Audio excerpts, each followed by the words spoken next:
ಎಲ್ರಿಗೂ ನಮಸ್ಕಾರ. ಸತ್ಸಂಗದ ಎಲ್ಲ ಸದಸ್ಯರಿಗೂ ನನ್ನ ಶಿರಸಾಷ್ಟಾಂಗ ನಮಸ್ಕಾರಗಳು. ಇವತ್ತು 8ನೇ ತಾರೀಕು ಒಂದು ಕಾರ್ಯಕ್ರಮ ಕೊಡಕ್ಕಾಗತ್ತಾ ಅಂತ ವಾಣಿಯವರು ಕೇಳಿದ್ದಕ್ಕೂ, ನಾನು ಆಗ್ಲಿ ಅಂತ ಹೇಳಿದ್ದಕ್ಕೂ, ವಿಷಯವನ್ನ ಯಾವ ಸೂಚನೆ ಆಯ್ಕೆ ಮಾಡ್ಕೋಬೇಕು ಅಂತಂದಾಗ ಯೋಗ ವಾಸಿಷ್ಠ ಸುಭಾಷಿತಗಳು ಅಂತ ನಾನು ಆಯ್ಕೆ ಮಾಡ್ಕೊಂಡಿದ್ದಕ್ಕೂ, ಮೊನ್ನೆ ತಾನೇ ಶ್ರೀರಾಮನವಮಿ ನಡೆದಿದ್ದಕ್ಕೂ ಒಂದು ಅನುಬಂಧ ಇದೆ. ನಾವು ಭಾನುವಾರ ಶ್ರೀರಾಮನವಮಿಯನ್ನ ಬಹಳ ದೂರಿಯಿಂದ ಆಚರಣೆ ಮಾಡಿದ್ದೀವಿ.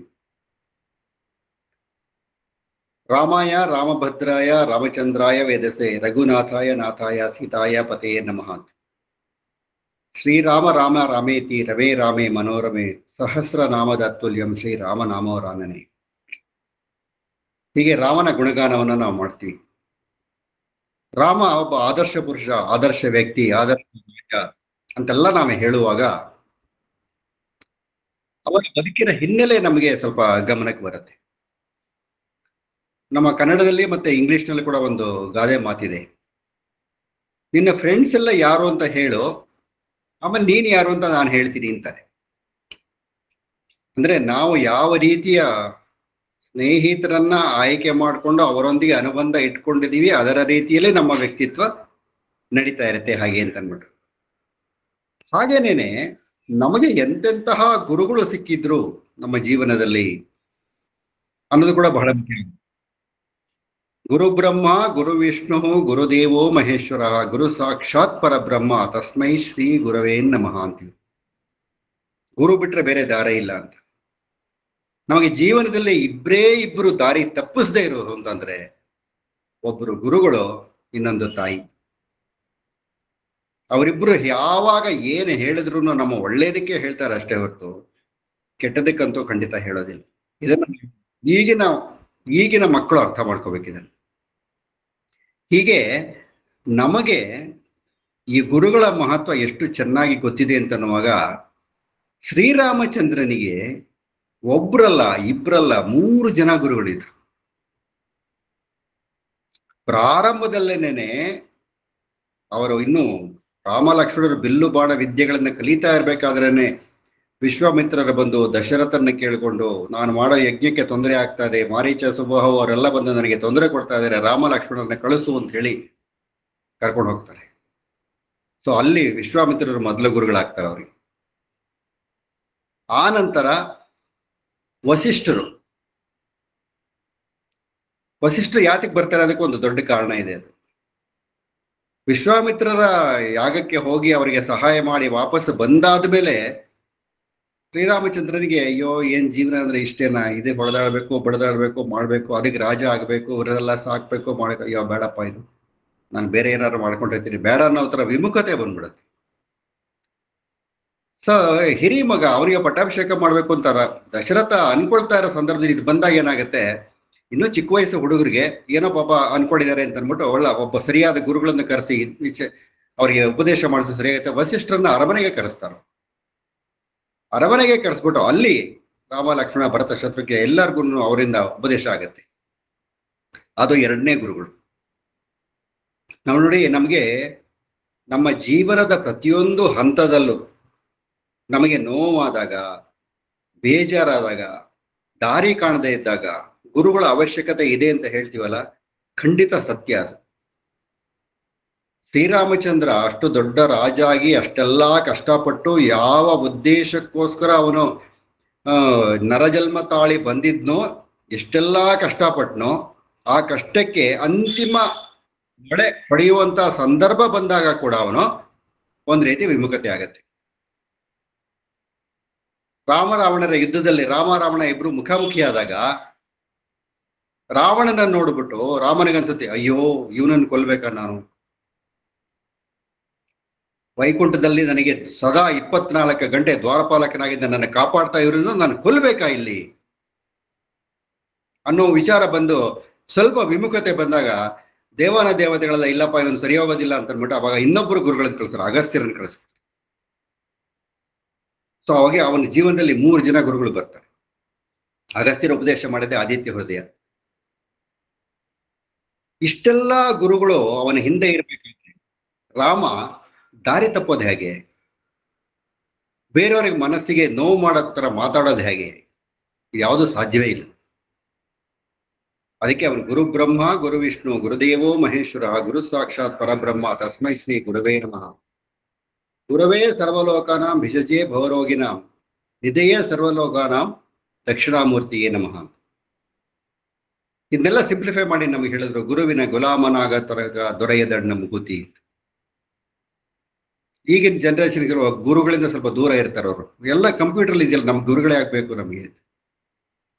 ಗೂಗಲ್ ಹೋದ್ರೆ ಎಲ್ಲ ಸಿಕ್ಬಿಡುತ್ತೆ, ಇನ್ನೊಂದಕ್ಕೆ ಹೋದ್ರೆ ಎಲ್ಲ ಸಿಕ್ಬಿಡುತ್ತೆ, ಮೊಬೈಲ್ ಇಟ್ಕೊಂಡ್ಬಿಟ್ರೆ ಎಲ್ಲ ಸಿಕ್ಬಿಡುತ್ತೆ, ಗುರು ಆಗ್ಬೇಕು ಅಂತ. ಅದಕ್ಕೆ ಅವಾಗೆಲ್ಲ ನಾವು ಗುರುವೇನ್ ನಮಃ ಅಂತ ನಮಸ್ಕಾರ ಮಾಡ್ತಾ ಇದ್ರೆ, ಇವಾಗಿನ ಹುಡುಗರು ಗುರುವೇನ್ ಮಹಾ ಅಂತಾರೆ. ನಾವೇ ಅವರಿಗಿಂತ ದೊಡ್ಡವರು ಅಂತ. ಸೊ ವಸಿಷ್ಠರು ಶ್ರೀರಾಮಚಂದ್ರನಿಗೆ ಬಹಳ ದೀರ್ಘವಾಗಿ ಲೌಕಿಕದ ವಿಚಾರಗಳನ್ನ ಸುಮ್ಮನೆ ನೀನ್ ಹೀಗ್ ಮಾಡ್ಬೇಕು ಹಾಗೆ ಮಾಡ್ಬೇಕು ಅಂತ ಹೇಳೋದ್ರ ಜೊತೆಗೆ ಅನೇಕ ದೃಷ್ಟಾಂತದ ಕಥೆಗಳನ್ನು ಕೂಡ ಅವ್ರಿಗೆ ಹೇಳ್ತಾರೆ. ಯೋಗ ವಾಸಿಷ್ಠ ಕಥೆಗಳು ಅಂತ ಅಂದ್ಬಿಟ್ಟು ನಾನು ಒಂದು ಪುಸ್ತಕ ಕೂಡ ಬರೆದಿದ್ದೀನಿ. ಅದನ್ನ ವಾಸವರಾಗ್ಲೇ ತಮಗೆ ತೋರಿಸಿದ್ದಾರೆ ಅಂತ ಕಾಣುತ್ತೆ. ಯೋಗ ವಾಸಿಷ್ಠ ಎಷ್ಟು ಬೃಹತ್ ಗ್ರಂಥ ಅಂತಂದ್ರೆ ರಾಮಾಯಣ ಮಹಾಭಾರತಕ್ಕಿಂತ ದೊಡ್ಡದು ಅದು. ಒಟ್ಟು 7 ಸಂಪುಟಗಳಲ್ಲಿ 32,000 ಶ್ಲೋಕಗಳಲ್ಲಿದೆ. ಇದು ಪ್ರಥಮವಾಗಿ ಪ್ರಕಟಣೆಯಾಗಿದ್ದು ಬಹಳ ಹಿಂದೆ. ಆನಂತರ 1950ರಲ್ಲಿ ಮೈಸೂರು ಅರಮನೆಯಿಂದ ಪ್ರಕಟ ಆಯಿತು. ಅದು ಮೂಲ ಸಂಸ್ಕೃತದಲ್ಲೇ ಇದೆ ಎಲ್ಲ ಶ್ಲೋಕಗಳನ್ನು. ಅದನ್ನ ನಮ್ಮ ಸಮರ್ಥ ವಿದ್ವಾಂಸರಾದ ದೇವುಡು ನರಸಿಂಹಶಾಸ್ತ್ರಿ ಅವರು ಕನ್ನಡಕ್ಕೆ ಅನುವಾದ ಮಾಡಿದ್ದಾರೆ. ಎಲ್ಲ ಶ್ಲೋಕಗಳನ್ನು ಕೂಡ ಅನುವಾದ ಮಾಡಿದ್ದಾರೆ. ಅಲ್ಲಿ ದೇವುಡು ನರಸಿಂಹಶಾಸ್ತ್ರಿಗಳು ಯಾರು ಅಂತ ತಮಗೆ ಗೊತ್ತಿರೋದು, ಮಹಾಬ್ರಾಹ್ಮಣ, ಮಹಾಕ್ಷತ್ರಿಯ, ಮಹಾಶೂದ್ರ, ಮಹಾದರ್ಶನ ಇತ್ಯಾದಿ ಗ್ರಂಥಗಳನ್ನ ಬರೆದಂತ ಪುಣ್ಯಾತ್ಮರು. ಅವರ ಮೂಲ ಉದ್ದೇಶ ಏನು ಅಂತಂದ್ರೆ ಶ್ರೀರಾಮಚಂದ್ರನನ್ನ ಮತ್ತೆ ಸಾಧಾರಣವಾದ ಜೀವನಕ್ಕೆ, ಅಂದ್ರೆ ಲೌಕಿಕ ಜೀವನಕ್ಕೆ ಕರೆತರಬೇಕು. ಇದರಲ್ಲಿ ನಾನು ಯೋಗ ವಾಸಿಷ್ಠ ಹೇಳಿದ್ನಲ್ಲ, ಈ 32,000 ಶ್ಲೋಕಗಳಲ್ಲಿ ಇಲ್ಲದೆ ಇರೋ ವಿಚಾರವೇ ಇಲ್ಲ. ನಾವೆಲ್ಲ ಇವಾಗ ಏನ್ ಹೇಳ್ತೀವಿ, ಥಿಯರಿ ಅಂಡ್ ಪ್ರಾಕ್ಟಿಕಲ್ ಅಂತ ಹೇಳ್ತೀವಲ್ಲ. ಥಿಯರಿಯಲ್ಲಿ ಅರಮನೆಯಲ್ಲಿ ನಡೆಯುತ್ತೆ. ಅವಾಗ ವಸಿಷ್ಠರು ಅನ್ಕೊಳ್ತಾರೆ, ಈಗ ಈ 4 ಗೋಡೆಗಳ ಮಧ್ಯೆ ಇವರಿಗೆ ಒಳ್ಳೆಯ ವಾತಾವರಣದಲ್ಲಿ ಆಗಾಗ ಇವರಿಗೆ ಪಾನೀಯ, ತಿಂಡಿ, ಇನ್ನೊಂದು ಮತ್ತೊಂದು ಎಲ್ಲ ಬರ್ತಾ ಇರುವಾಗ ವಿದ್ಯೆ ಕಲಿಯೋದಕ್ಕಿಂತ ಪ್ರಾಕ್ಟಿಕಲ್ ವಿದ್ಯೆ ಕಲಿಯೋದಕ್ಕೆ ವಾಸಿ ಅಂತ ಅಂದ್ಬಿಟ್ಟು ದಶರಥನ ಕೇಳ್ಬಿಟ್ಟು, ನಾನು ಇವರನ್ನು ಕರ್ಕೊಂಡು ಹೋಗ್ತೀನಿ ನನ್ನ ಜೊತೆನಲ್ಲಿ ಅಂತ ಹೇಳ್ತಾರೆ. ಕರ್ಕೊಂಡು ಹೋಗ್ತಾರೆ. ಕರ್ಕೊಂಡೋದ್ರೆ ಏನ್ ಮಾಡ್ತಾರೆ ಅಂದ್ರೆ, ಯಾವುದೋ ಒಂದು ಹಳ್ಳಿನಲ್ಲಿ ಒಂದು ಗುಡಿಸಲಿನಲ್ಲಿ ನೀವಿಬ್ರು ಇಲ್ಲಿರಿ, ನಾ ಬರ್ತೀನಿ ಅಂತ ಹೇಳ್ಬಿಟ್ಟು ಹೊರಟೇ ಬಿಡ್ತಾರೆ ಅವರು. ಹೊರಟವರು ಅಲ್ಲಿ ಯಾರೋ ಒಬ್ಬರಿಗೆ, ಈ ಇಬ್ರು ಹುಡುಗರು ಸ್ವಲ್ಪ ವಾಚ್ ಮಾಡ್ತಾರೆ, ನೀನು ಅವ್ರಿಗೆ ಏನಾದ್ರು ತೊಂದರೆ ಅದೇ ಸಹಾಯ ಮಾಡು, ಊಟ ತಿಂಡಿ ವಿಚಾರ ಸ್ವಲ್ಪ ನೋಡ್ಕೋ ಅಂತ ಹೇಳಿ ಹೋಗಿರ್ತಾರೆ ಅವ್ರು. ಸೊ ಯಾರೂ ಪರಿಚಯ ಇಲ್ಲದೆ ಇರತಕ್ಕಂತ ಒಂದು ಹಳ್ಳಿಯಲ್ಲಿ ಅವರಿಬ್ರು ನೆಲೆಸಿದಾಗ, ಇದೇ ನನ್ನ ಗುರುಗಳು ಇಲ್ಲಿ ಬಿಟ್ಬಿಟ್ಟು ಹೋಗ್ಬಿಟ್ರಲ್ಲ, ಬಾ ಸ್ವಲ್ಪ ದೂರ ಹೋಗ್ಬಿಟ್ಬರೋಣ ಅಂತಂದಾಗ ಅಲ್ಲಿಯ ವಾತಾವರಣವನ್ನೆಲ್ಲ ಅಧ್ಯಯನ ಮಾಡಕ್ಕೊಂದು ಅವಕಾಶ ಸಿಗುತ್ತೆ. ಹಳ್ಳಿ ಅಂದ್ರೆ ಹೇಗೆ, ಹಳ್ಳಿಯ ರಸ್ತೆಗಳು ಹೇಗಿರುತ್ತೆ, ಅವ್ರು ನೀರು ಹೇಗೆ ಕುಡಿತಾರೆ, ಎಲ್ಲಿಂದ ನೀರು ತಗೊಂಡ್ಬರ್ತಾರೆ, ಏನ್ ಕೆಲಸ ಮಾಡ್ತಾರೆ, ಪರಸ್ಪರ ಏನ್ ಮಾತಾಡ್ಕೊಳ್ತಾರೆ, ಮನರಂಜನೆಗೆ ಏನ್ ಮಾಡ್ತಾರೆ, ಪರಸ್ಪರ ಸಂಬಂಧಗಳು ಹೇಗಿರುತ್ತೆ, ಅವ್ರ ಸುಖ ದುಃಖಗಳು ಹೇಗಿರುತ್ತೆ ಅಂತೆಲ್ಲ ಅಧ್ಯಯನ ಮಾಡೋದಕ್ಕೆ ಒಂದು ಅವಕಾಶ ಆಗೋಗುತ್ತೆ. ಸೊ ಇಂಥಲ್ಲಿ ಏನಾಗುತ್ತೆ ಅಂದ್ರೆ, ಈ ಯೋಗ ವಾಸಿಷ್ಠ ಸುಭಾಷಿತ ಅಂತಂದಾಗ, ನಮಗೆ ಸುಭಾಷಿತ ಅಂತಂದಾಗ ಈ ಜನರ ಸುಭಾಷಿತಗಳ ಒಂದು ಪರಂಪರೆ ಇದೆ ನೋಡಿ, ಆ ಪರಂಪರೆ ಜ್ಞಾಪಕ ಬರುತ್ತೆ. ಆದ್ರೆ ಇಲ್ಲಿ ಇದೇ ವಿಶೇಷವಾದ ಸುಭಾಷಿತ. ಇದು ನಮ್ಮ ಮನಸ್ಸಿನ ಆಳಕ್ಕೆ ಹೋಗತಕ್ಕಂತ ಸುಭಾಷಿತ. ಇದು ಅಧ್ಯಾತ್ಮದ ಹಿನ್ನೆಲೆ ಇರತಕ್ಕಂತ ಸುಭಾಷಿತಗಳಿದು. ನಾವು ಸಾಮಾನ್ಯ ಸುಭಾಷಿತಗಳಲ್ಲಿ ನೋಡಿ ಒಂದಿದೆ, ಉಪದೇಶೋ ಹಿ ಮೂರ್ಖಾಣಾಂ ಪ್ರಕೋಪಾಯನ ಶಾಂತಯೇ ಪಾಯಕಪಾನಂ ಭುಜಂಗಾನಾಂ ಕೇವಲಂ ವಿಷವರ್ಧನಂ ಅಂತ. ಮೂರ್ಖರ ಕೋಪ, ಯಾರು ಮೂರ್ಖರಿಗೆ ನೀವು ಹೀಗಲ್ಲ ಹಾಗೆ ಅಂತ ಹೇಳಕ್ ಹೋದ್ರೆ ಅವ್ರ ಕೋಪ ಜಾಸ್ತಿ ಆಗತ್ತೆ, ಕಮ್ಮಿ ಆಗಲ್ಲ. ನಿಮ್ಮ ಮಾತನ್ನು ಕೇಳೋದು ಇಲ್ಲ ಅವರು. ಮೂರ್ಖರ ಬೋಧನೆ ಮಾಡೋರ್ಗೆ ಹಾನಿ ಆಗತ್ತ. ಆಮೇಲೆ ಹಾವುಗಳು ಹಾಲು ಕುಡಿಸಿದ್ರು ವಿಷ ಕಡಿಮೆ ಆಗಲ್ಲ ಅಂತ ಹೇಳ್ತಾರಲ್ಲ, ಹಾಗೆ ಈ ವಿಷದ ಬಗ್ಗೆ ಇನ್ನೊಂದು ಸುಭಾಷಿತ ಇದೆ, ಅದನ್ನ ಆಮೇಲೆ ಹೇಳ್ತೀನಿ ನಿಮಗೆ.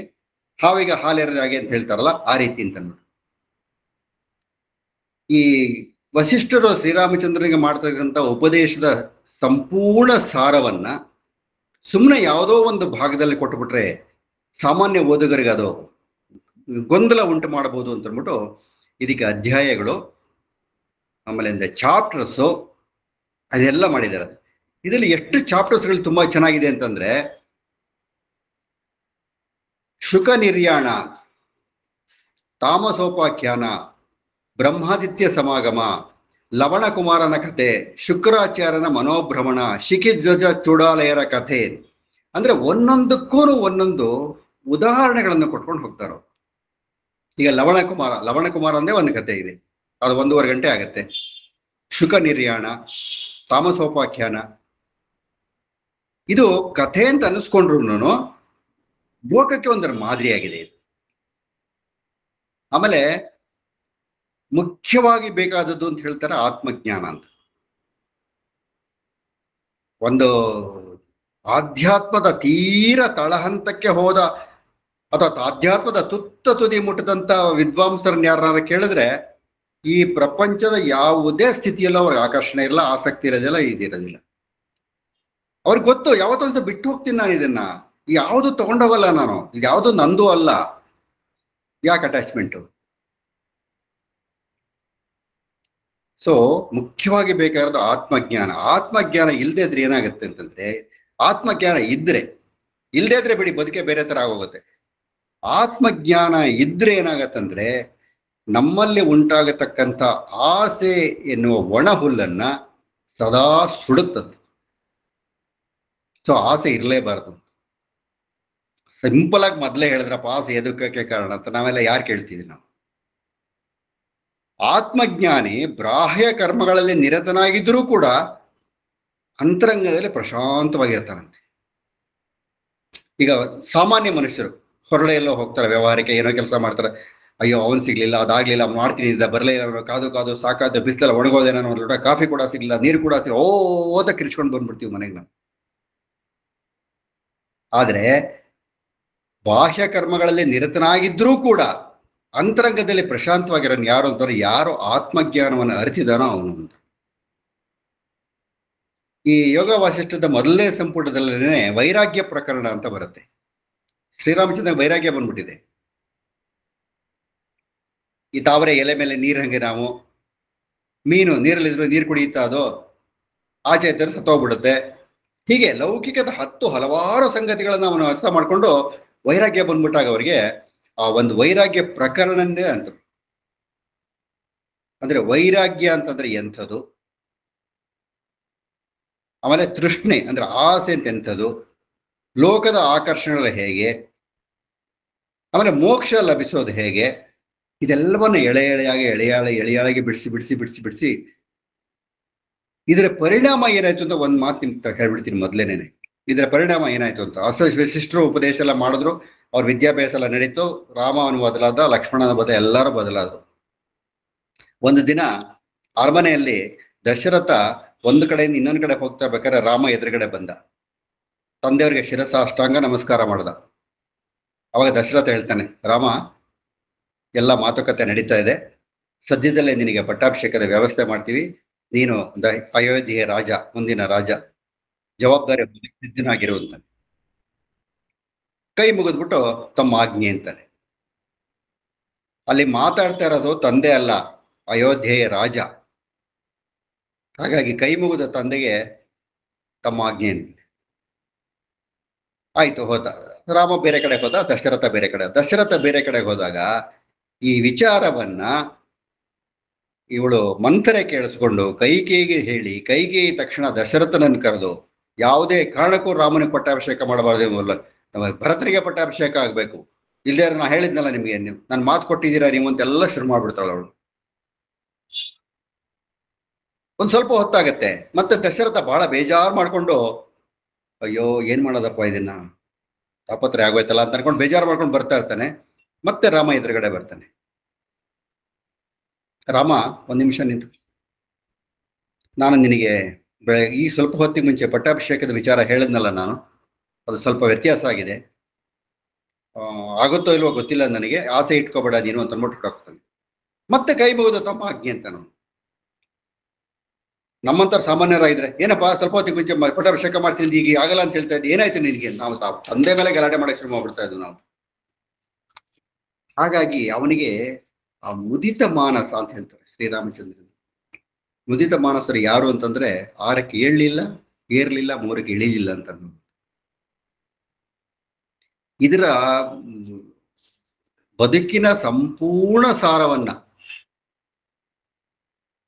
ಈ ರಾಮ ಲಕ್ಷ್ಮಣರ ವಯಸ್ಸಿನ ಮಕ್ಕಳು ಅರ್ಥ ಮಾಡಿಕೊಳ್ಳುವಂತ ರೀತಿಯಲ್ಲಿ ವಸಿಷ್ಠರು ಉದಾಹರಣೆ ಕೊಡ್ತಾರೆ.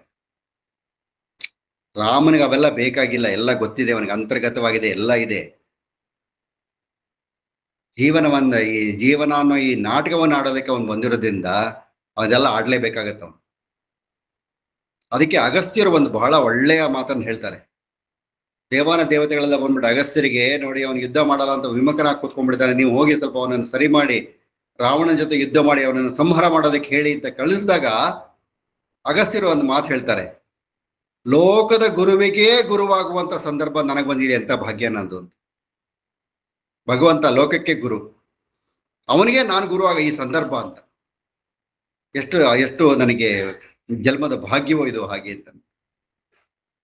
ಆಮೇಲೆ ಇಲ್ಲಿ ಸುಭಾಷಿತಗಳು ಅಂತ ಹೇಳಿದಾಗ ಒಂದೊಂದು ವಿಚಾರವನ್ನ ಅವರು ಉದಾಹರಣೆಯಾಗಿ ತಗೊಂಡು ಎಳೆ ಎಳೆಯಾಗಿ ಬಿಡಿಸಿ ಹೇಳ್ತಾರೆ. ಮನುಷ್ಯನಿಗೆ ಅಹಂಕಾರ ಕೆಟ್ಟದ್ದು ಅಂತ ನಾವೆಲ್ಲ ಹೇಳ್ತೀವಿ. ಅಹಂಕಾರದಿಂದ ಮೆರಿಬೇಡ ಮೆರಿಬೇಡ ಮೆರಿಬೇಡ, ಒಂದಲ್ಲ ಒಂದ್ ದಿವಸ ಬೀಳ್ತೀಯ, ಹಾಳಾಕಿ ಎಚ್ಚರಿಕೆ ಕೊಡ್ತಾನೆ ಇರ್ತಾರೆ ನಮ್ಮ ಹಿರಿಯರು. ನಮ್ಗೆ ಸಾಮಾನ್ಯ ನಮಗೆ ಬೇಕಿದ್ದಕ್ಕಿಂತ ಜಾಸ್ತಿ ಸಿದ್ದಾಗ ಸ್ವಲ್ಪ ಅಹಂ ಬರೋದು ಅದೆಲ್ಲ ಕಾಮನ್ನು, ಅದೆಲ್ಲ ಮೆಟ್ಟಿ ನಿಲ್ಬೇಕು ಹಾಗೆ. ಅದಕ್ಕೆ ಇವರು ಶತ್ರುಗಳು ಯಾರು ಅನ್ನೋ ವಿಚಾರನ್ನ ಶ್ರೀರಾಮಚಂದ್ರನಿಗೂ ಲಕ್ಷ್ಮಣನಿಗೂ ವಿಚಾರಣೆ ಕೊಡ್ತಾ ಕೊಡ್ತಾ ಕೊಡ್ತಾ ಒಂದು ವಿಚಾರ ಹೇಳ್ತಾರೆ. ಅಹಂಕಾರ ವಶದಾಪದ ಅಹಂಕಾರುದ್ಧಾರಾದಯ ಅಹಂಕಾರ ವಶಾದೀಹ ತ್ವಹಂಕಾರೋ ಮಮಾಮಯ ಅಂತ. ತ್ವಹಂಕಾರೋ ಮಮಾಮಯ ಅಂತ ಅಂದ್ರೆ ನಮಗೇನಾದ್ರೂ ಆಪತ್ತುಗಳು ಬರುತ್ತೆ ಅಂತಂದ್ರೆ ಅದು ಅಹಂಕಾರದಿಂದನೇ ಬರೋದು, ಬೇರೆದ್ರಿಂದ ಅಲ್ಲ. ಆಮೇಲೆ ದುಷ್ಟವಾದ ಮನೋವ್ಯಥೆಗಳು, ಎಲ್ಲ ಆಶೆಗಳು ಬರುತ್ತೆ ಅಹಂಕಾರದಿಂದ. ಆದ್ರಿಂದ ನೀವು ಸರಿಯಾಗಿ ತಿಳ್ಕೊಳ್ಳಿ, ಅಹಂಕಾರಕ್ಕಿಂತ ದೊಡ್ಡ ಶತ್ರು ಇಲ್ಲ. ಅಹಂಕಾರ ನಮ್ಮ ಅರಿಷಡ್ವರ್ಗಗಳಲ್ಲಿ ಇರತಕ್ಕಂಥ ಶತ್ರುಗಳ ಜೊತೆಗೆ ಈ ಅಹಂಕಾರ ಕೂಡ ಒಂದು ದೊಡ್ಡ ಶತ್ರು. ಯಾವುದೇ ಸಮಯದಲ್ಲೂ ಕೂಡ ನೀವು ಅಹಂಕಾರದಿಂದ ಮೆರೆಯಬಾರದು ಅನ್ನೋ ಒಂದು ಈ ಸುಭಾಷಿತದ ಮೂಲಕ ವಸಿಷ್ಠರು ರಾಮಚಂದ್ರನಿಗೆ ಮತ್ತೆ ಲಕ್ಷ್ಮಣನಿಗೆ ತಿಳಿಸ್ತಾರೋ. ನಾವು ಮರ್ಯಾದಾ ಪುರುಷೋತ್ತಮ ಅಂತ ಹೇಳ್ತೀವಿ ಶ್ರೀರಾಮಚಂದ್ರನಿಗೆ. ಯಾರು ಪುರುಷೋತ್ತಮರು? ಸುಮ್ಮನೆ ಭಾಷಾಂತರ ಮಾಡಿದ್ರೆ ಪುರುಷರಲ್ಲಿ ಉತ್ತಮರು ಪುರುಷೋತ್ತಮರು ಅಂತ ಆಗೋದು. ಆದ್ರೆ ಇದೆಲ್ಲವನ್ನು ಮೀರಿ ಅಧ್ಯಾತ್ಮದ ಚಿಂತನೆಯಿಂದ, ಅಧ್ಯಾತ್ಮದ ಅರ್ಥ ವ್ಯಾಪ್ತಿಯಿಂದ ಅವರವರ ಬದುಕನ್ನ ಯಾರು ಚೆನ್ನಾಗಿ ಅರ್ಥ ಮಾಡ್ಕೊಂಡಿರ್ತಾರೋ ಅವರೆಲ್ಲರೂ ಪುರುಷೋತ್ತಮರೇ ಆಗ್ತಾರೆ. ಪುರುಷೋತ್ತಮ ಅಂದ ತಕ್ಷಣ ಒಬ್ಬನೇ ಆಗ್ಬೇಕು ಅಂತಿಲ್ಲ. ನೀವು ಪುರುಷೋತ್ತಮ ಆಗುವುದು, ನಾನು ಪುರುಷೋತ್ತಮ ಆಗುವುದು. ಹೇಗೆ ಅಂತಂದ್ರೆ, ನಾಹಂ ದೇಹಸ್ಯ ನೋ ದೇಹೋ ಮಮ ನಾಯಮಹಂ ತಥಾ ಇತಿ ವಿಶ್ರಾಂತ ಚಿತ್ತ ಏತೆ ಮುನೆ ಪುರುಷೋತ್ತಮ. ಬಹಳ ಚೆನ್ನಾಗಿದೆ ಇದು. ಈಗ ನಾನು ಯಾರು? ನಾನು ಯಾರು ಅಂತ ನಾ ಕೇಳಿದ್ರೆ ನಾನು ಹೇಳ್ಬಿಡ್ತೀನಿ, ನಾನು ಬೇಲೂರು ರಾಮಮೂರ್ತಿ ಅಂತ ಹೇಳ್ತೀನಿ, ವಾಸು ಅಂತಾರೆ, ವಾಣಿ ಅಂತಾರೆ, ಇನ್ನೊಬ್ರು ಅಂತಾರೆ ಹೇಳ್ಬಿಡ್ತಾರೆ, ಎಲ್ಲ ಹೆಸರು ಹೇಳ್ಬಿಡ್ತಾರೆ. ಅದು ನಾನೇ ಅಲ್ಲ. ಒಳಗಡೆ ಇದೆಯಲ್ಲ ಅದು ನಾನು, ಅದಕ್ಕೆ ಹೆಸರಿಲ್ಲ. ಅದು ಇರೋದ್ರಿಂದಲೇ ಈ ದೇಹ, ಅದು ಹೋದ್ಮೇಲೆ ಈ ದೇಹ ಇಲ್ಲ. ಹಾಗಾದ್ರೆ ದೇಹ ನಾನಲ್ಲ ಅಲ್ವಾ? ದೇಹ ಒಂದು ಸಿಂಬಲ್ ಅಷ್ಟೇನೆ. ಪರಬ್ರಹ್ಮನ ಅಂಶ ಸ್ವರೂಪ ನಿಮ್ಮಲ್ಲೂ ಇದೆ, ನನ್ನಲ್ಲೂ ಇದೆ. ಅದು ಕ್ರಿಯಾಶೀಲವಾಗಿದೆ. ಕ್ರಿಯಾಶೀಲಕ್ಕೆ ಆಗೋದಕ್ಕೆ ಒಂದು ವಾಹಕ ಬೇಕು, ಈ ದೇಹ. ಯಾರು ಈ ದೇಹವನ್ನೇ ನಾನು ಅಂತ ಅನ್ಕೊಂಡು ದೇಹಕ್ಕೆ ಮೋಹಿತರಾಗಿ ದೇಹವನ್ನೇ ಪೋಷಿಸ್ತಾ ಬೇರೆದೇನೆಲ್ಲ ಮರಿತಾರೋ ಅವರು ಮೂರ್ಖರು ಅಂತ ಹೇಳ್ತಾರೆ. ದೇಹ ಒಂದು ಸಿಂಬಲ್. ಆತ್ಮ ಸುಶಿಕ್ಷಿತವಾಗಿರೋದಕ್ಕೆ, ಒಳ್ಳೆಯದನ್ನ ಮಾಡೋದಕ್ಕೆ ಇರೋದು ದೇಹ. ನಮ್ಮ ಆತ್ಮ ನಮಗೆ ಸೂಚನೆ ಕೊಟ್ಟಾಗ ಮತ್ತೆ ನಮಗೆ ಗೈಡೆನ್ಸ್ ಕೊಟ್ಟಾಗ ಅದನ್ನ ಫಾಲೋ ಮಾಡ್ಬೇಕು ನೀವು. ಎಷ್ಟೋ ಸರಿ ನಾವು ಮಾಡೋದೇ ಇಲ್ಲ. ಆತ್ಮಕ್ಕೆ ನೋವುಂಟು ಮಾಡ್ತೀವಿ ನಾವು. ಯಾರೋ ಹಸ್ಕೊಂಡು ಬಂದಿರ್ತಾರೆ, ಆತ್ಮ ಹೇಳುತ್ತೆ ನಮಗೆ ಅವನು ಹಸ್ಕೊಂಡು ಬಂದಿನ ಸ್ವಲ್ಪ ಊಟ ಕೊಡೋ ಅವನಿಗೆ ಅಂತ. ಅವಾಗೇನ್ ಮಾಡಬೇಕು, ಕೈ ಆಟೋಮೆಟಿಕ್ ಆಗಿ ಕೊಡ್ಬೇಕಲ್ಲ, ಅದು ಕೊಡೋದಿಲ್ಲ ಅದು. ಸೊ ಹಾಗಾಗಿ ಆತ್ಮಕ್ಕೆ ದ್ರೋಹ ಮಾಡ್ತೀವಿ ನಾವು. ಸೊ ಅವ್ರು ಯಾರು ನಾನು ದೇಹಕ್ಕಾಗಿಯೂ ಅಲ್ಲ, ದೇಹ ನನಗಾಗಿಯೂ ಅಲ್ಲ. ಯಾಕೆಂದ್ರೆ ದೇಹದ ಜೊತೆ ನಾನಿದ್ದೀನಿ, ದೇಹ ಹೋದ್ಮೇಲೂ ನಾನಿರ್ತೀನಿ. ಸೊ ಈ ದೇಹ ನನಗೋಸ್ಕರ ಅಂತಲ್ಲ, ನಾನು ದೇಹವೂ ಅಲ್ಲ ಅಂತ ಸಮಾಧಾನದ ಮನಸ್ಸು ಯಾರಿಗಿರುತ್ತೋ ಅವರೇ ಪುರುಷೋತ್ತಮರು. ದೇಹಕ್ಕೆ ಹೆಚ್ಚಿನ ಗಮನ ಕೊಡಬೇಡಿ ನೀವು, ಅದನ್ನು ಆರೋಗ್ಯವಾಗಿ ಇಟ್ಕೊಳ್ಳಿ. ಸಿಕ್ಕಿ ತಿನ್ನೋದು ಮಾಡೋದು, ಎಲ್ಲೋ ಬಿಸಿಲಲ್ಲಿ ನಿಂತ್ಕೊಳ್ಳೋದು, ತಣ್ಣೀರು ಕುಡಿಯೋದು, ಬಿಸಿನೀರು ಕುಡಿಯೋದು, ಐಸ್ ಕ್ರೀಮ್ ತಿನ್ನೋದು, ಇನ್ನೊಂದು ಮತ್ತೊಂದು, ದೇಹ ಆರೋಗ್ಯ ಕೆಡಿಸ್ಕೊಳ್ಬೇಡಿ. ಆರೋಗ್ಯ ಕೆಟ್ಟೋದ್ರೆ ಮನಸ್ಸು ಕೆಡುತ್ತೆ, ಮನಸ್ಸು ಕೆಟ್ಟೋದ್ರೆ ಆತ್ಮಕ್ಕೆ ನೋವಾಗುತ್ತೆ, ಆತ್ಮ ಏನು ಮಾಡೋಕ್ಕಾಗೋದಿಲ್ಲ ಅವಾಗ. ಸೊ ದೇಹವನ್ನ ನಾವು ಹೇಗೆ ಬೆಳೆಸ್ಕೋಬೇಕು ಅಂತಂದ್ರೆ ಆತ್ಮ ಆರೋಗ್ಯಕರವಾಗಿರ್ಬೇಕು. ಅವಾಗ ಏನಾಗುತ್ತೆ, ನಮಗೆ ಆತರ ದೇಹ ಆರೋಗ್ಯವಾಗಿದ್ರೆ ಆತ್ಮದ ಸೂಚನೆಯನ್ನ ದೇಹ ಕೇಳುತ್ತೆ. ಸೊ ಅದಕ್ಕೆ ಅವ್ರು ಹೇಳ್ತಾರೆ, ಯಾರು ಈ ದೇಹದ ಮೇಲಿನ ಮಮತೆಯನ್ನ ಮೋಹವನ್ನ ತೊಡೆದು ಇರ್ತಾರೋ ಅವರೇ ನಿಜವಾದ ಪುರುಷೋತ್ತಮರು. ಈಗ ಶ್ರೀರಾಮಚಂದ್ರ ಅವತಾರ ತಾಳಿ ಇಲ್ಲಿ ಶ್ರೀರಾಮನಾಗಿ ನಾಟಕ ಆಡಿ ಅವನಿಗೇನು ಕಾರ್ಯ ಇತ್ತು ಅದನ್ನ ಮುಗಿಸಿ ಹೋದ. ನಾವು ಅಷ್ಟೇ, ನಾವು ಬಂದಿರೋದು ಅಷ್ಟಕ್ಕೇನೆ. ಶ್ರೀರಾಮಚಂದ್ರ ಪ್ರತಿಶತ 75 ಮಾನವ, 25% ಭಗವಂತ. ಅವನಿಗೆ ಎಲ್ಲೆಲ್ಲೋ ಒಂಚೂರು ಸೂಚನೆಗಳು ಸಿಗೋದು, ಮಿಕ್ಕಿದಂತೆ ನಮ್ಮ ತರಾನೇ ಇದ್ದ ಅವನು. ನಾವು ಹಾಗೆ ಇದೀವಲ್ಲ. ನಾವು ನಾಳೆ ಏನ್ ಮಾಡ್ತೀವಿ ಗೊತ್ತಾ, ನಮಗೆ ವಿಧಿ ಗೊತ್ತಿದೆ. ಇನ್ನು ಸ್ವಲ್ಪ ಹೊತ್ತಿಗೆ ಏನಾಗುತ್ತೆ ನಮಗೆ ಗೊತ್ತಾ, ಇಲ್ಲ, ವಿಧಿ ಗೊತ್ತಿದೆ. ಸೊ ಅದು ಆಡಿಸ್ದಂಗೆ ನಾವು ಆಡೋರು ಅಷ್ಟೇನೆ. ಹಾಗಾಗಿ ಈ ದೇಹವನ್ನ ನಾನು ನಂದು ನಂದು ನಂದು ಅಂತ ಅನ್ಕೊಂಡು ಮೋಹ ಇಟ್ಕೊಳ್ಳೋದ್ ಬದಲಿಗೆ ಆತ್ಮಕ್ಕೆ ನೀವು ಹೆಚ್ಚಿನ ಬೆಲೆ ಕೊಡಿ ಅಂತ ಹೇಳ್ತಾರೆ. ಅದಕ್ಕೆ ಅವನ ಆತ್ಮರಾಮ ಆಗ್ಬಿಟ್ಟಿದ್ದ ಆಮೇಲೆ ಶ್ರೀರಾಮಚಂದ್ರ. ಇಡೀ ರಾಮಾಯಣವನ್ನ ಪೂರ್ತಿಯಾಗಿ ಓದಿ ನೀವು ಯಾರನ್ನಾದರೂ ನೋಯಿಸಿ ಮಾತಾಡದಿದೆಯಾ ರಾಮ? ತನಗೂ ನೋವುಂಟಾದ್ರೂ ಬೇರೆಯವರು ನೋವುಂಟು ಮಾಡಲಿಲ್ಲ. ಆತ್ಮವನ್ನ ಸುಶಿಕ್ತವಾಗಿ ಇಟ್ಕೊಂಡಿದ್ದ. ಗೊತ್ತಾಗದೇ ತಿಳುವಳಿಕೆ ಹೇಳ್ತಾ ಇದ್ದ ಅವನು. ಇದೆಲ್ಲ ಒಳ್ಳೆಯ ಗುರುವಿನಿಂದ ದೊರೆತ ಶಿಕ್ಷಣದ ಲಾಭ. ನಮಗೆ ಆ ಚಿಕ್ಕ ವಯಸ್ಸಿನಲ್ಲಿ ಏನಾಗುತ್ತೆ ಅಂತಂದ್ರೆ, ಗುರು ಶಿಷ್ಯ ಪರಂಪರೆ, ಇದು ಪಾಠ ಓದೋದು, ಬರೆಯೋದು, ಮಾಡೋದು, ಇವೆಲ್ಲರ ಬಗ್ಗೆ ನಮಗೆ ಗಮನ ಇಲ್ಲದೆ ಇರೋದ್ರಿಂದ ಗುರುಗಳ ಮಹತ್ವ ತಿಳಿಯೋದಿಲ್ಲ ನಮಗೆ. ಸೊ ಹಾಗಾಗಿ ನಾವು ಗುರುವಿನ ಮಾತಿಗೆ, ಅವರ ಪಾಠಕ್ಕೆ ಗಮನ ಕೊಡಬೇಕು. ಆಮೇಲೆ ಇಂದು ನಾವು ಮಾಡಬಹುದಾದ ಬಹಳ ದೊಡ್ಡ ಕಾರ್ಯ ಅಂತಂದ್ರೆ, ಪ್ರತಿದಿನ ಸಾಧ್ಯವಾದಷ್ಟು ಮಟ್ಟಿಗೆ ನಮಗೆ ಎಷ್ಟು ಜನ ಅಧ್ಯಾಪಕರು ಬಂದೋದ್ರು ಸುಮ್ಮನೆ ಒಂದ್ಸರಿ ಜ್ಞಾಪಿಸ್ಕೊಂಡ್ಬಿಟ್ರು ಸಾಕು.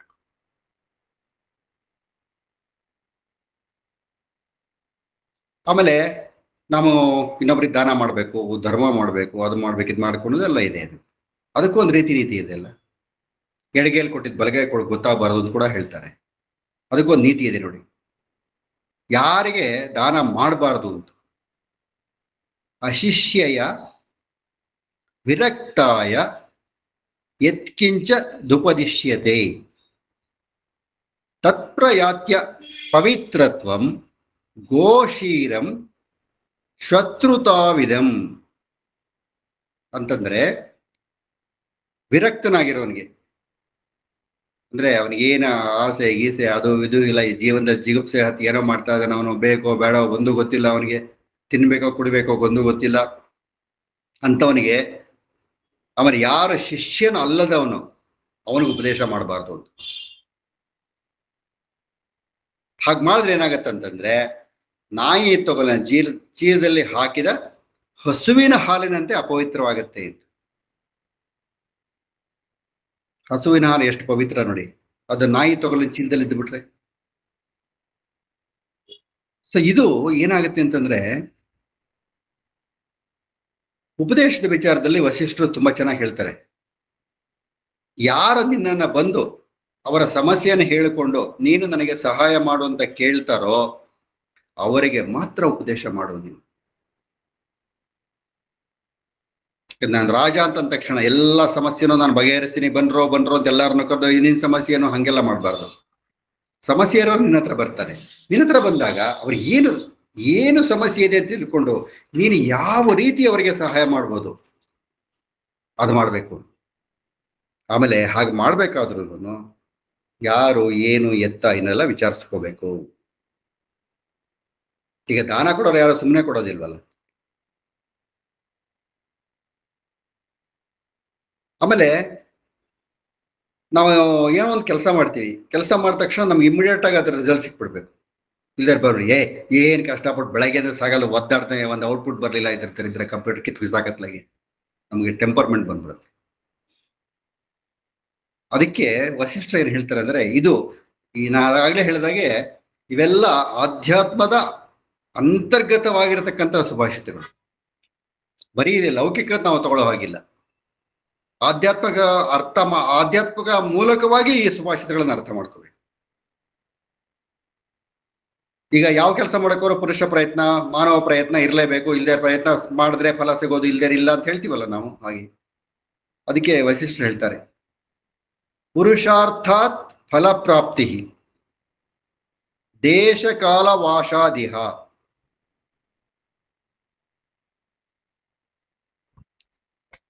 ಪುರುಷಾರ್ಥಾತ್ ಫಲ ಪ್ರಾಪ್ತಿ ದೇಶ ಕಾಲ ವಾಶಾದಿಹ ಪ್ರಾಪ್ತ ಚಿರೇಣ ಶೀಘ್ರಂ ವಾ ಯಾ ಸೌ ದೈವಮಿತಿ ಸ್ಮೃತ. ಮ್ಯಾನ್ ಪ್ರಪೋಸಸ್, ಗಾಡ್ ಡಿಸ್ಪೋಸಸ್ ಅಂತ ಇದ್ರಂತ ಅರ್ಥ ಇಷ್ಟೇನೇನೆ. ನಾವು ಇದನ್ನ ನಮ್ಮ ಲೌಕಿಕದಲ್ಲಿ 21ನೇ ಶತಮಾನದ ಭಾಷೆಯನ್ನೆಲ್ಲ ಅರ್ಥ ಮಾಡ್ಕೋಬೇಕು ಅಂದ್ರೆ, ಮ್ಯಾನ್ ಪ್ರಪೋಸಸ್, ಗಾಡ್ ಡಿಸ್ಪೋಸಸ್. ಏನೇ ಫಲ ಸಿಗಬೇಕಾದ್ರೂ ನಮಗೆ ಮನುಷ್ಯ ಪ್ರಯತ್ನದಿಂದಲೇ. ಪ್ರಯತ್ನ ಮಾಡಿದ್ರೆ ಏನೂ ಸಿಗೋದಿಲ್ವಲ್ಲ. ಮರದ ಮೇಲಿರೋ ಒಂದು ಹಣ್ಣು ನಾವು ಕಿತ್ಕೋಬೇಕಾದ್ರೂ ಪುರುಷ ಪ್ರಯತ್ನದಿಂದನೇ ಆಗ್ಬೇಕು. ಒಂದು ಕೋಲ್ ತಗೊಂಡು ಹೊಡಿಬೇಕು, ಇಲ್ಲ ಕಲ್ಲು ಹೊಡಿಬೇಕು, ಸಾಧ್ಯ ಮರ ಹಾಕಿ ಕೀಳ್ಬೇಕು, ಎಲ್ಲ ಆಗತ್ತೆ.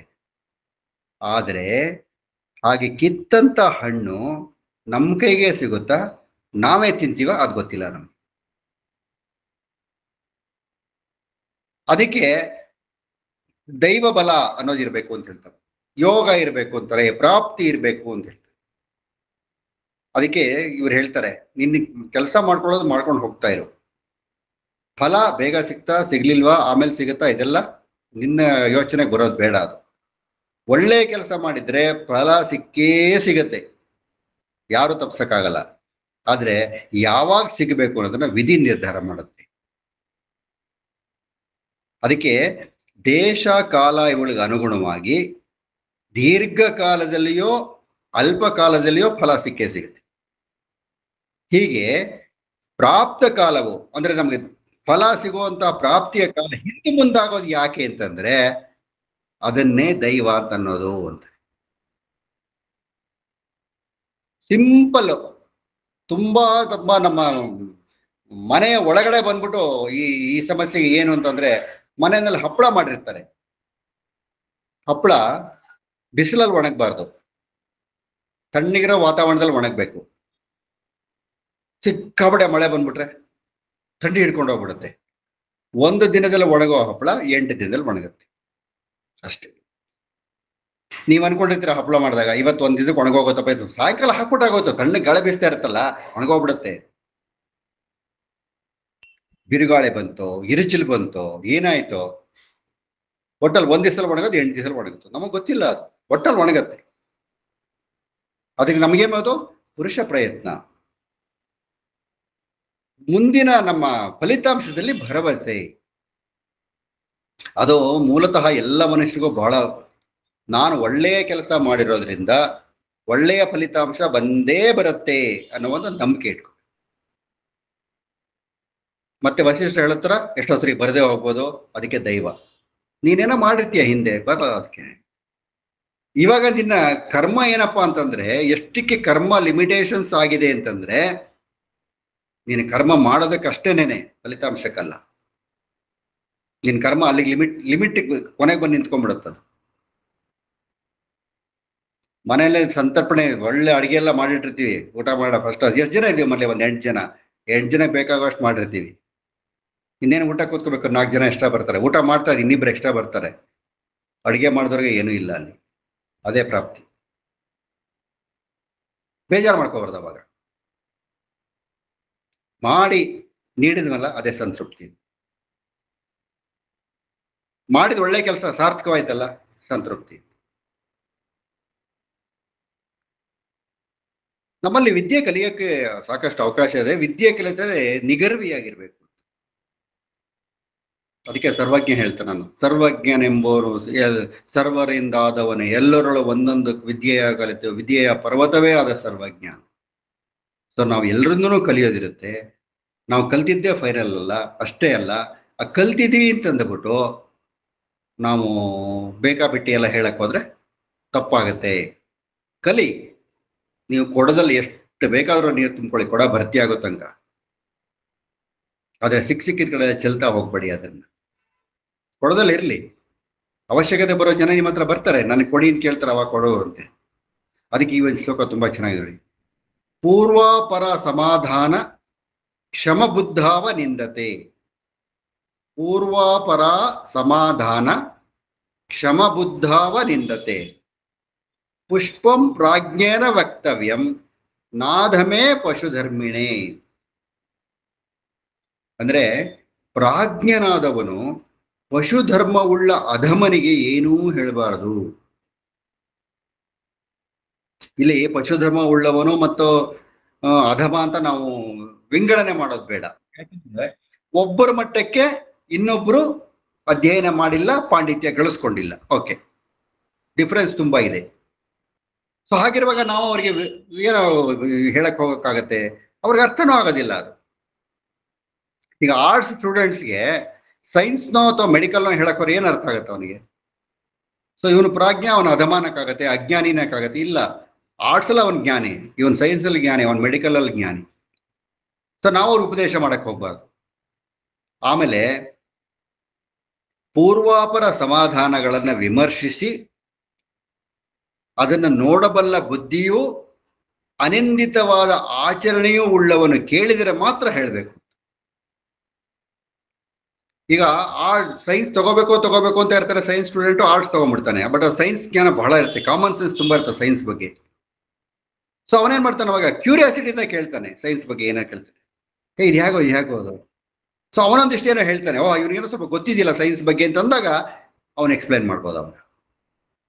ಅಂದ್ರೆ ನೀವು ಮಾಡಿದ್ದು ಸಾರ್ಥಕವಾಗತ್ತೆ ಅಂತ. ನಾನು ಹಿಂದೆ ಒಂದ್ಸರಿ ಇದನ್ನ ಹೇಳಿದ್ದೆ ಅಂತ ಕಾಣುತ್ತೆ, ಈ ಒಂದು ಪ್ರಸಂಗವನ್ನ. ಈ ಅಲ್ಪ ವಿದ್ಯಾ ಮಹಾಗರ್ವಿ ಅಂತಾರ.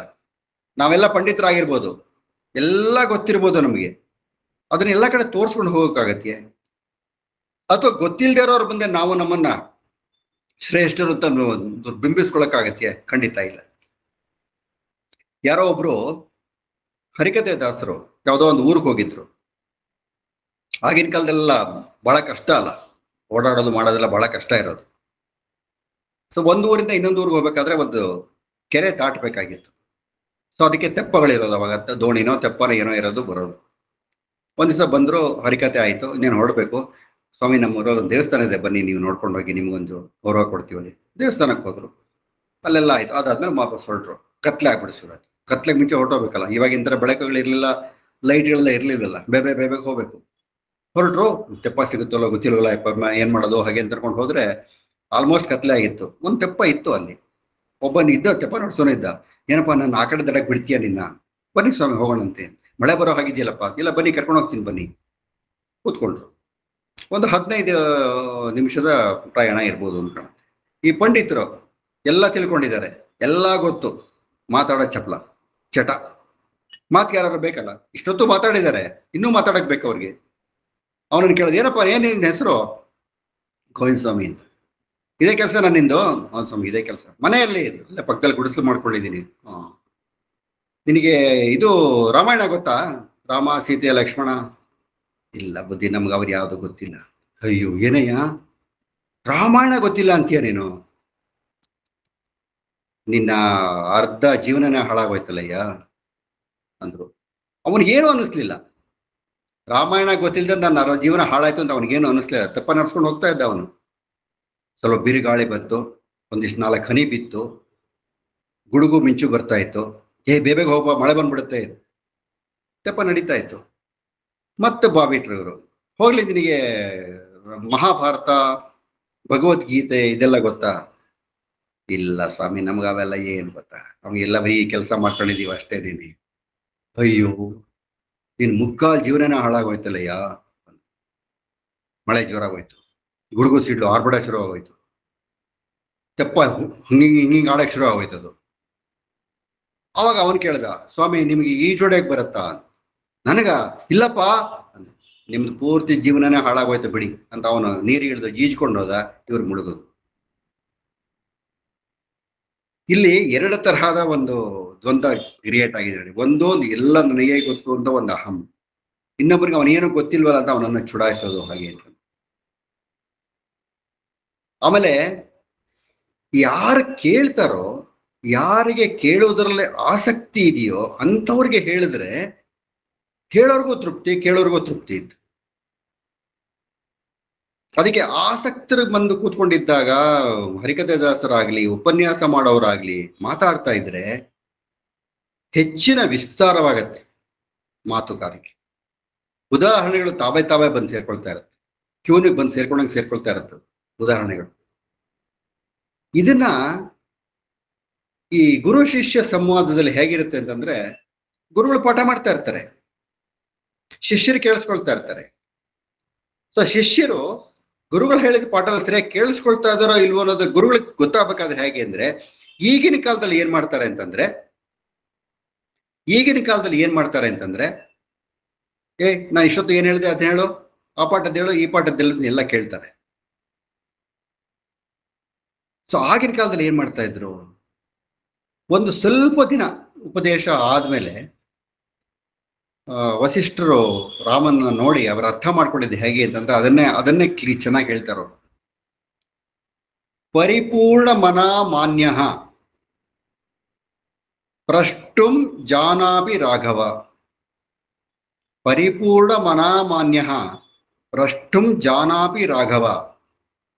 ವೇತ್ಸಿ ಚೋಕ್ತಂ ತೇನಾಹಂ ಪ್ರವೃತ್ತೋ ವಕ್ತುಮಾದರಾತ್ ಅಂತ ಹೇಳ್ತಾರೆ.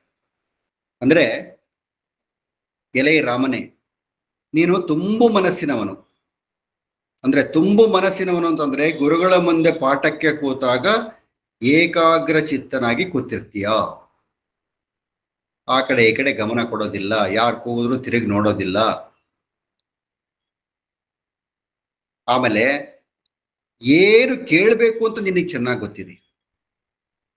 ಗುರುವಿನ ಸ್ಥಾನದಲ್ಲಿ ನಾನು ಇದೀನಲ್ಲ, ಬಂದು ನನ್ನನ್ನ ಏನು ಕೇಳಿ ತಿಳ್ಕೋಬೇಕು ಅಂತ ನಿಮ್ಗೆ ತುಂಬಾ ಚೆನ್ನಾಗಿ ಗೊತ್ತಿದೆ. ಆಮೇಲೆ ನಾನು ಏನು ಹೇಳಿಕೊಟ್ರು ಅದನ್ನು ತಿಳ್ಕೊಳಕ್ಕೂ ನಿನಗೆ ಚೆನ್ನಾಗಿ ಗೊತ್ತಿದೆ. ಇಷ್ಟು ಸಾಕಲ್ವಾ ಗುರು ಶಿಷ್ಯರ ಸಂವಾದಕ್ಕೆ, ಅನುಬಂಧಕ್ಕೆ? ಗುರುಗಳು ಪಾಠ ಹೇಳ್ತಾ ಇರುವಾಗ ಏಕಾಗ್ರ ಚಿತ್ತರಾಗಿ ಕೇಳೋದು ಒಂದು, ನಮಗೆ ಗೊತ್ತಿಲ್ಲದೆ ಇರೋದ್ರಿಂದ ಗುರುಗಳಿಂದ ಕೇಳಿ ತಿಳ್ಕೊಳ್ಳೋದು ಒಂದು, ಆಮೇಲೆ ಅವ್ರು ಹೇಳಿದ್ದನ್ನ ಅರ್ಥ ಮಾಡಿಕೊಂಡು ಅನುಷ್ಠಾನಗೊಳಿಸಿ ಆಚರಣೆಗೊಳಿಸೋದು ಒಂದು. ಒಬ್ಬ ಶಿಷ್ಯ ಇದನ್ನೆಲ್ಲ ಮಾಡ್ತಾನೆ ಅಂತ ಹೇಳಿದಾಗ ಗುರುಗಳಿಗೆ ಇದಕ್ಕಿನ್ನ ಗುರುದಕ್ಷಿಣೆ ಇನ್ನೇನ್ ಬೇಕು?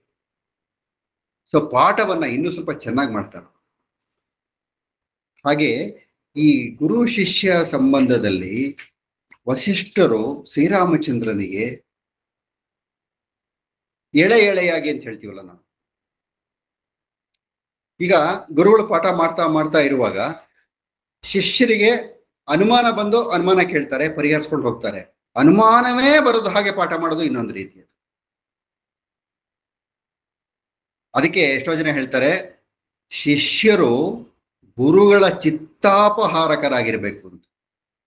ಗುರುಗಳ ಚಿತ್ತವನ್ನೇ ಅಪಹರಿಸಿದಂತ ಶಿಷ್ಯರಾಗಿರ್ಬೇಕು. ಹಾಗಿದ್ರೆ ಏನಾಗುತ್ತೆ? ಗುರುಗಳ ಅಂತರಂಗ ಶಿಷ್ಯನಿಗೆ ಗೊತ್ತಾಗತ್ತೆ, ಶಿಷ್ಯನ ಅಂತರಂಗ ಗುರುಗಳಿಗೆ ಗೊತ್ತಾಗತ್ತೆ. ಆ ಶಿಷ್ಯರು ಇರ್ಬೇಕಾದ್ರೆ ಇವ್ರು ಒಂದ್ಸರಿ ಹೇಳಿದ್ರೆ ಅರ್ಥ ಆಗುತ್ತೋ ಇಲ್ವೋ ಅಂತ ಗುರುಗಳಿಗೆ ಗೊತ್ತಾಗತ್ತೆ. ಅವ್ನು ಒಂದ್ಸರಿ ಹೇಳಿದ್ರೆ ಪಾಠ ಏಕಸಂಧಿಗ್ರಾಹಿ, ಅವನು ಒಂದೇ ಸರಿ ಅರ್ಥ ಮಾಡ್ಕೊಂಡ್ಬಿಡ್ತಾನ ಅವನು, ಅದು ಅರ್ಥ ಆಗತ್ತ. ಹಾಗೆ ವಸಿಷ್ಠರು ಅವರು ಇವರ ಹತ್ರ ದಶರಥ ಮಹಾರಾಜ ಕರೆದಾಗ ಯಾವ ಉದ್ದೇಶದಿಂದ ಬಂದ್ರು ಹೇಗೆ ಪಾಠ ಮಾಡಬೇಕು ಅಂತ ಒಂದು 2-3 ದಿನಗಳಲ್ಲಿ ಅವರು ಶ್ರೀರಾಮಚಂದ್ರನ ಅಂತರಂಗವನ್ನು ಅರ್ಥ ಮಾಡ್ಕೊಂಡು,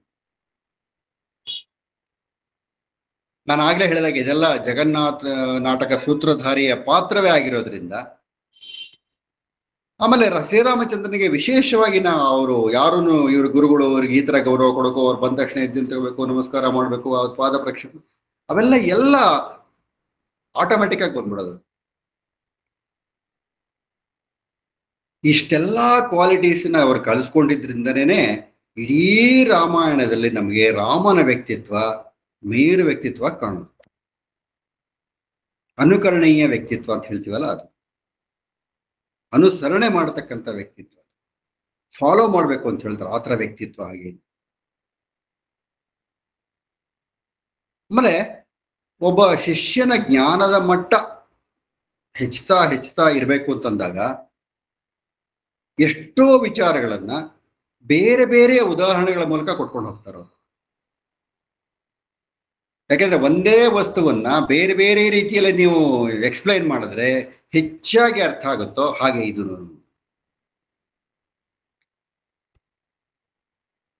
ನೋಡಿ. ವಿದ್ಯೆ ಬದುಕಿಗೆ ಬಹಳ ಮುಖ್ಯ.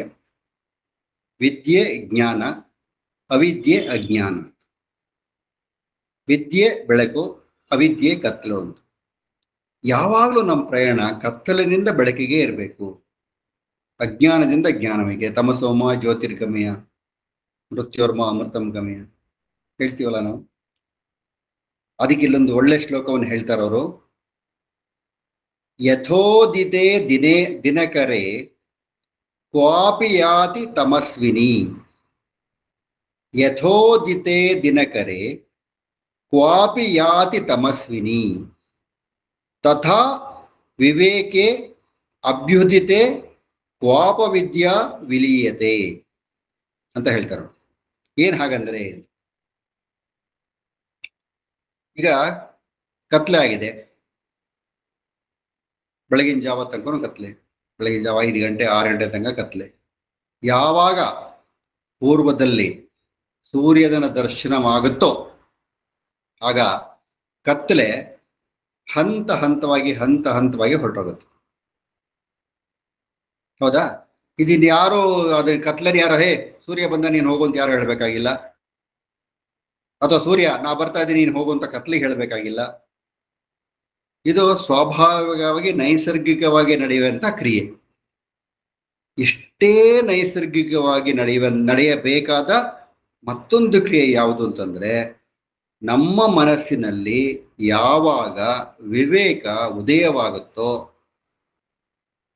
ತಕ್ಷಣ ಅರ್ಥ ಮಾಡ್ಕೊಳ್ಳೋಣ ಇದನ್ನ, ಯಾವಾಗ ನಮ್ಮ ಮನಸ್ಸಿನಲ್ಲಿ ವಿವೇಕ ಉದಯವಾಗುತ್ತೋ ಅಥವಾ ಇರುವ ವಿವೇಕ ಅಧಿಕವಾಗುತ್ತೋ ಆಗ ಏನಾದ್ರೂ ಸ್ವಲ್ಪ ಅವಿದ್ಯೆ ಅಂತ ಇದ್ರೆ, ಅಜ್ಞಾನ ಅಂತ ಇದ್ರೆ ಅದು ಯಾರಿಗೂ ಹೇಳದಂತೆ ತಕ್ಷಣವೇ ಅಲ್ಲಿಂದ ಹೊರಟೋಗುತ್ತೆ. ಯಾವುದು? ಅವಿದ್ಯೆ ಮತ್ತು ಅಜ್ಞಾನ. ನಮ್ಮಲ್ಲಿ ಎಷ್ಟೋ ಜನ ಯಂಗ್ಸ್ಟರ್ಸ್ಗೆ ಹಿರಿಯರ ಮನೆಗೆ ಬಂದಾಗ ಅವ್ರನ್ನ ಯಾವ ರೀತಿ ಸ್ವಾಗತಿಸ್ಬೇಕು, ಯಾವ ರೀತಿ ಅವ್ರನ್ನ ಆತಿಥ್ಯ ಕೊಡಬೇಕು, ಅವರೊಂದಿಗೆ ಯಾವ ಥರ ಮಾತಾಡಬೇಕು, ಅವ್ರ ಮುಂದೆ ಯಾವ ಥರ ನಾವು ಕೂತ್ಕೊಳ್ಬೇಕು, ಯಾವುದೂ ಗೊತ್ತಿಲ್ಲ. ಹೇಳ್ಕೊಟ್ರೆ ಕಲ್ತ್ಕೊಳ್ಳೋದು ಇಲ್ಲ ಅವರು.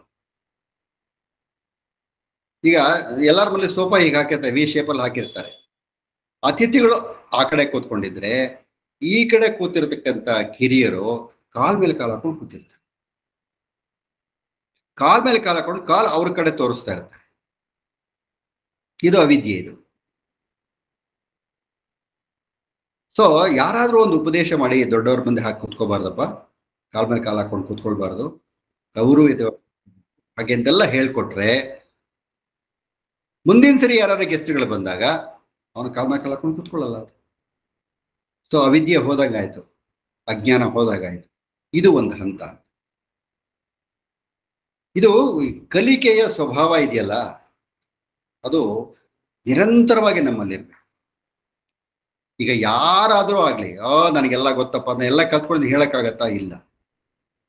ವಿದ್ಯೆನೇ ಒಂದು ದೊಡ್ಡ ಸಾಗರ ಅಲ್ವೇ, ಎಷ್ಟು ನೀರು ತೆಗೆದ್ರು ಮತ್ತೆ ತುಂಬ್ಕೋತಾನೆ ಇರ್ತದೆ. ಹಾಗೆ ನಮ್ಮಲ್ಲೂ ಕೂಡ ಆ ವಿದ್ಯೆಯ ಸಾಗರವನ್ನ ನಾವು ತುಂಬ್ಕೋತಾ ಇರಬೇಕು. ಅದಕ್ಕೇನಂದ್ರೆ ತುಂಬಾ ವಿನೀತ ಭಾವ, ತಾಳ್ಮೆ, ಅಧ್ಯಾತ್ಮ ಚಿಂತನೆ, ಆಮೇಲೆ ಈ ನಮಗಿಂತ ಹಿರಿಯರು ಬಂದಾಗ ಅವ್ರಿಗೂ ನಮಗೂ ಇರತಕ್ಕಂಥ ವಯಸ್ಸಿನ ವ್ಯತ್ಯಾಸ, ಜ್ಞಾನದ ಮಟ್ಟ, ಆಮೇಲೆ ನಾವು ಬಹಳಷ್ಟು ಸರಿ ಗಮನಿಸಿದೀವಿ ನೋಡಿ, ಯಾರು ಒಂದು ಮಾತು ಶುರು ಮಾಡಿದ್ರೆ ನಮ್ಗೆಲ್ಲ ಗೊತ್ತು ಅಂತ ನಾವು ವಾಪಸ್ ಮಾತಾಡ ಶುರು ಮಾಡ್ಬಿಟ್ಟಿದ್ದೇವೆ. ಅವ್ರು ಏನ್ ಹೇಳ್ತಾರೆ ಪೂರ್ತಿ ಕೇಳಿಸ್ಕೊಳ್ಳೋದೇ ಇಲ್ಲ. ಸೊ ಕೇಳಿಸ್ಕೊಳ್ಳುವ ತಾಳ್ಮೆ ಇರಬೇಕು. ಇದೆಲ್ಲ ಗುರುಗಳ ಉಪದೇಶದಿಂದಲೇ ಬರುತ್ತೆ. ಈಗ ಇಲ್ಲಿ ಹೇಗೆ ಅವರು ಸೂರ್ಯನ ಬೆಳಕು ಬರ್ತಾ ಬರ್ತಾ ಬರ್ತಾ ಇದ್ದ ಹಾಗೆ ಕತ್ಲೆ ಮಾಯ ಆಯ್ತು ಅಷ್ಟೇ ತಾನೆ. ಕತ್ಲೆ ಮೊದ್ಲೇ ಹೊರಟೋಗ್ಲಿಲ್ವಲ್ಲ. ಅವ್ನು ಬರ್ತಾನೆ ಬಿಡು, ಅವ್ನು 6 ಗಂಟೆಗೆ ನಮ್ಮ ಪಡೆ ನಾನು ಹೋಗ್ತೀನಿ, ಅವ್ನು ಬರೋದಾಗ ನಾನೇ ಹಾಕಿರ್ಬೇಕು ಅಂತಿದ್ದಿಲ್ಲ. ಅದೊಂದು ಸೈಕಲ್. ಅದು ಒಂದು ಬಂದು ಇನ್ನೊಂದು ನೂಕ್ಬೇಕು. ಅವಿದ್ಯೆ ಬಂದು ಅಲ್ಲೇ ಕೂತ್ಕೊಂಡಿದ್ರೆ ವಿದ್ಯೆ ಬಂದು ಅದನ್ನು ನೂಕತ್ತೆ. ಸೊ ಜ್ಞಾನ ಎನ್ನುವ ಬಿಸಿಲು ಅದ್ರ ಮೇಲೆ ಬಿದ್ದರೆ ಕತ್ಲೆ ಆಟೋಮೆಟಿಕ್ ಆಗಿ ಕೊಟ್ಟೋಗುತ್ತ. ಸೊ ಆತರ ನೀನು ಅಜ್ಞಾನವನ್ನ ಮನಸ್ಸಿನಲ್ಲಿ ಇರೋದಕ್ಕೆ ಜಾಗ ಕೊಡಬೇಡ. ಆಮೇಲೆ ಅದು ಯಾವುದೇ ರೀತಿಯಲ್ಲೂ ನಿನ್ನ ಅಸ್ತಿತ್ವಕ್ಕೆ ಜೊತೆಲಿ ಬರಬಾರದು. ಅದು ಆ ಒಂದು ಪಕ್ಷ ಎಲ್ಲರೂ ಸರ್ವಜ್ಞಾನಿಗಳಲ್ಲ. ಅವಿದ್ಯೆ ಅಜ್ಞಾನ ಬಂದೇ ಬರುತ್ತೆ. ಅದು ಹ್ಯೂಮನ್ ಟೆಂಡೆನ್ಸಿ, ಬಂದೇ ಬರುತ್ತೆ. ಅದು ಬರಬೇಡ ಅಂತ ಹೇಳಿದ್ರೆ ಕೇಳಲ್ಲ. ಅದು ಅವಾಗ ಏನ್ ಮಾಡ್ಬೇಕು? ನಮಗಿಂತ ಹಿರಿಯರಾದವರನ್ನ, ನಮಗಿಂತ ಜ್ಞಾನಿಗಳಾದವರಂತ ನಮ್ಮ ಗುರು ಹಿರಿಯರನ್ನ ಸಂಪರ್ಕ ಮಾಡಿ ಅವರಿಂದ ಜ್ಞಾನ ತಗೊಳ್ಬೇಕು ನಾವು.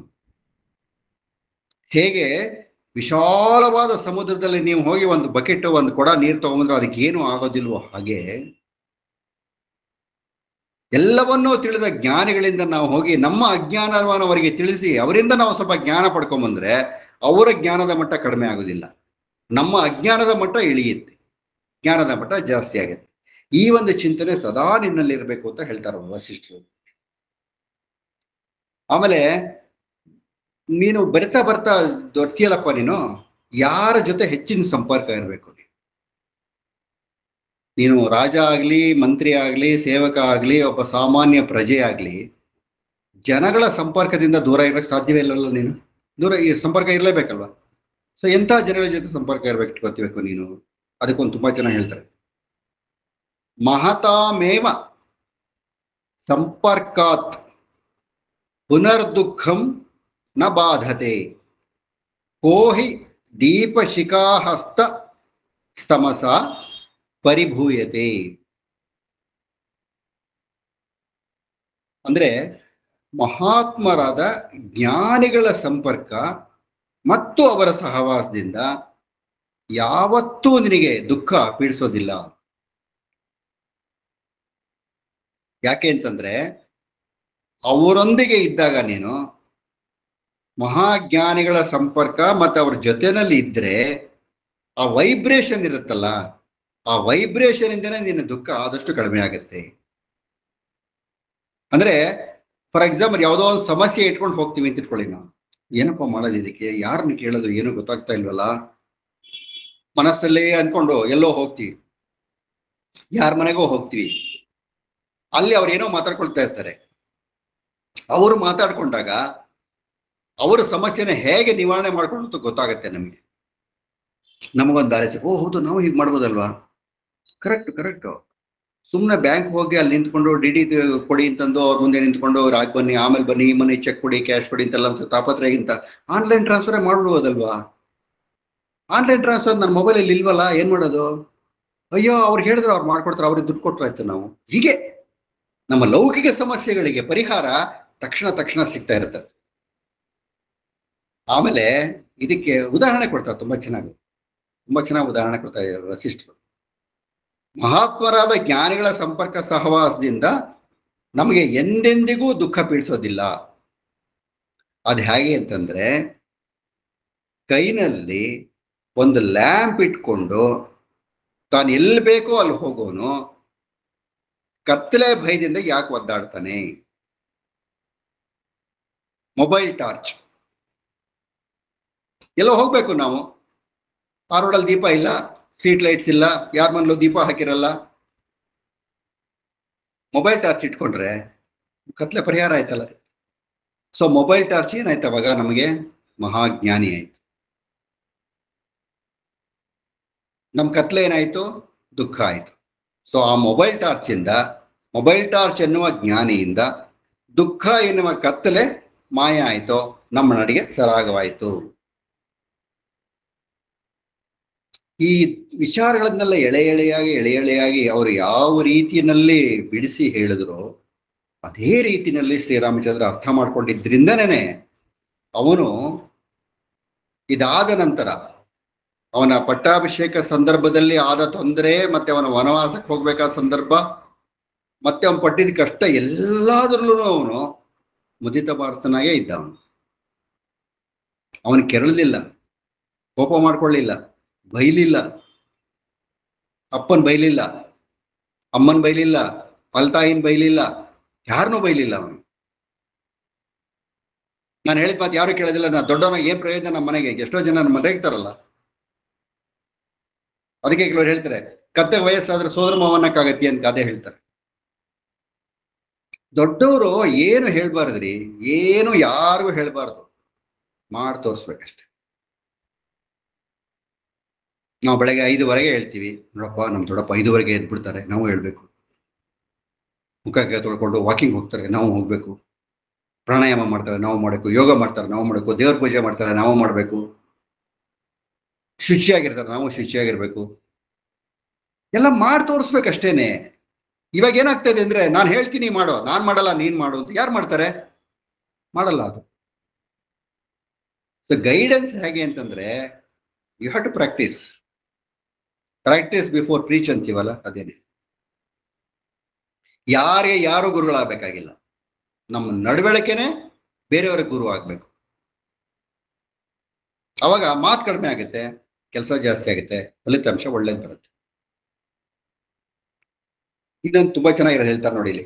ಅಫ್ಕೋರ್ಸ್ ಎಲ್ಲ ಚೆನ್ನಾಗಿದೆ. 32,000 ಶ್ಲೋಕಗಳನ್ನು ನೀವು ಒಂದೊಂದೇ ಓದ್ಕೊಂಡ್ ಬರ್ತಾ ಇದ್ರೆ ಅದು ವಿಭಾಗೀಯ ಇದೆ. ಇದು 32,000 ಶ್ಲೋಕಗಳಲ್ಲಿ ನಾನು ಹೇಳಿದ್ರೆ ವೈರಾಗ್ಯ ಪ್ರಕರಣ, ಉನ್ನತಿ ಪ್ರಕರಣ, ಆತರ ಪ್ರಕರಣಗಳ ಬೇಕಾದಷ್ಟು ಬರುತ್ತೆ. ಒಂದೊಂದನ್ನು ಬಿಡಿಸಿ ಹೇಳ್ಬೋದು. ಅದನ್ನು ಈಗಿನ ಕಾಲಕ್ಕೆ ಹೊಂದಿಸ್ಕೊಂಡು ಹೇಳ್ಬೋದು.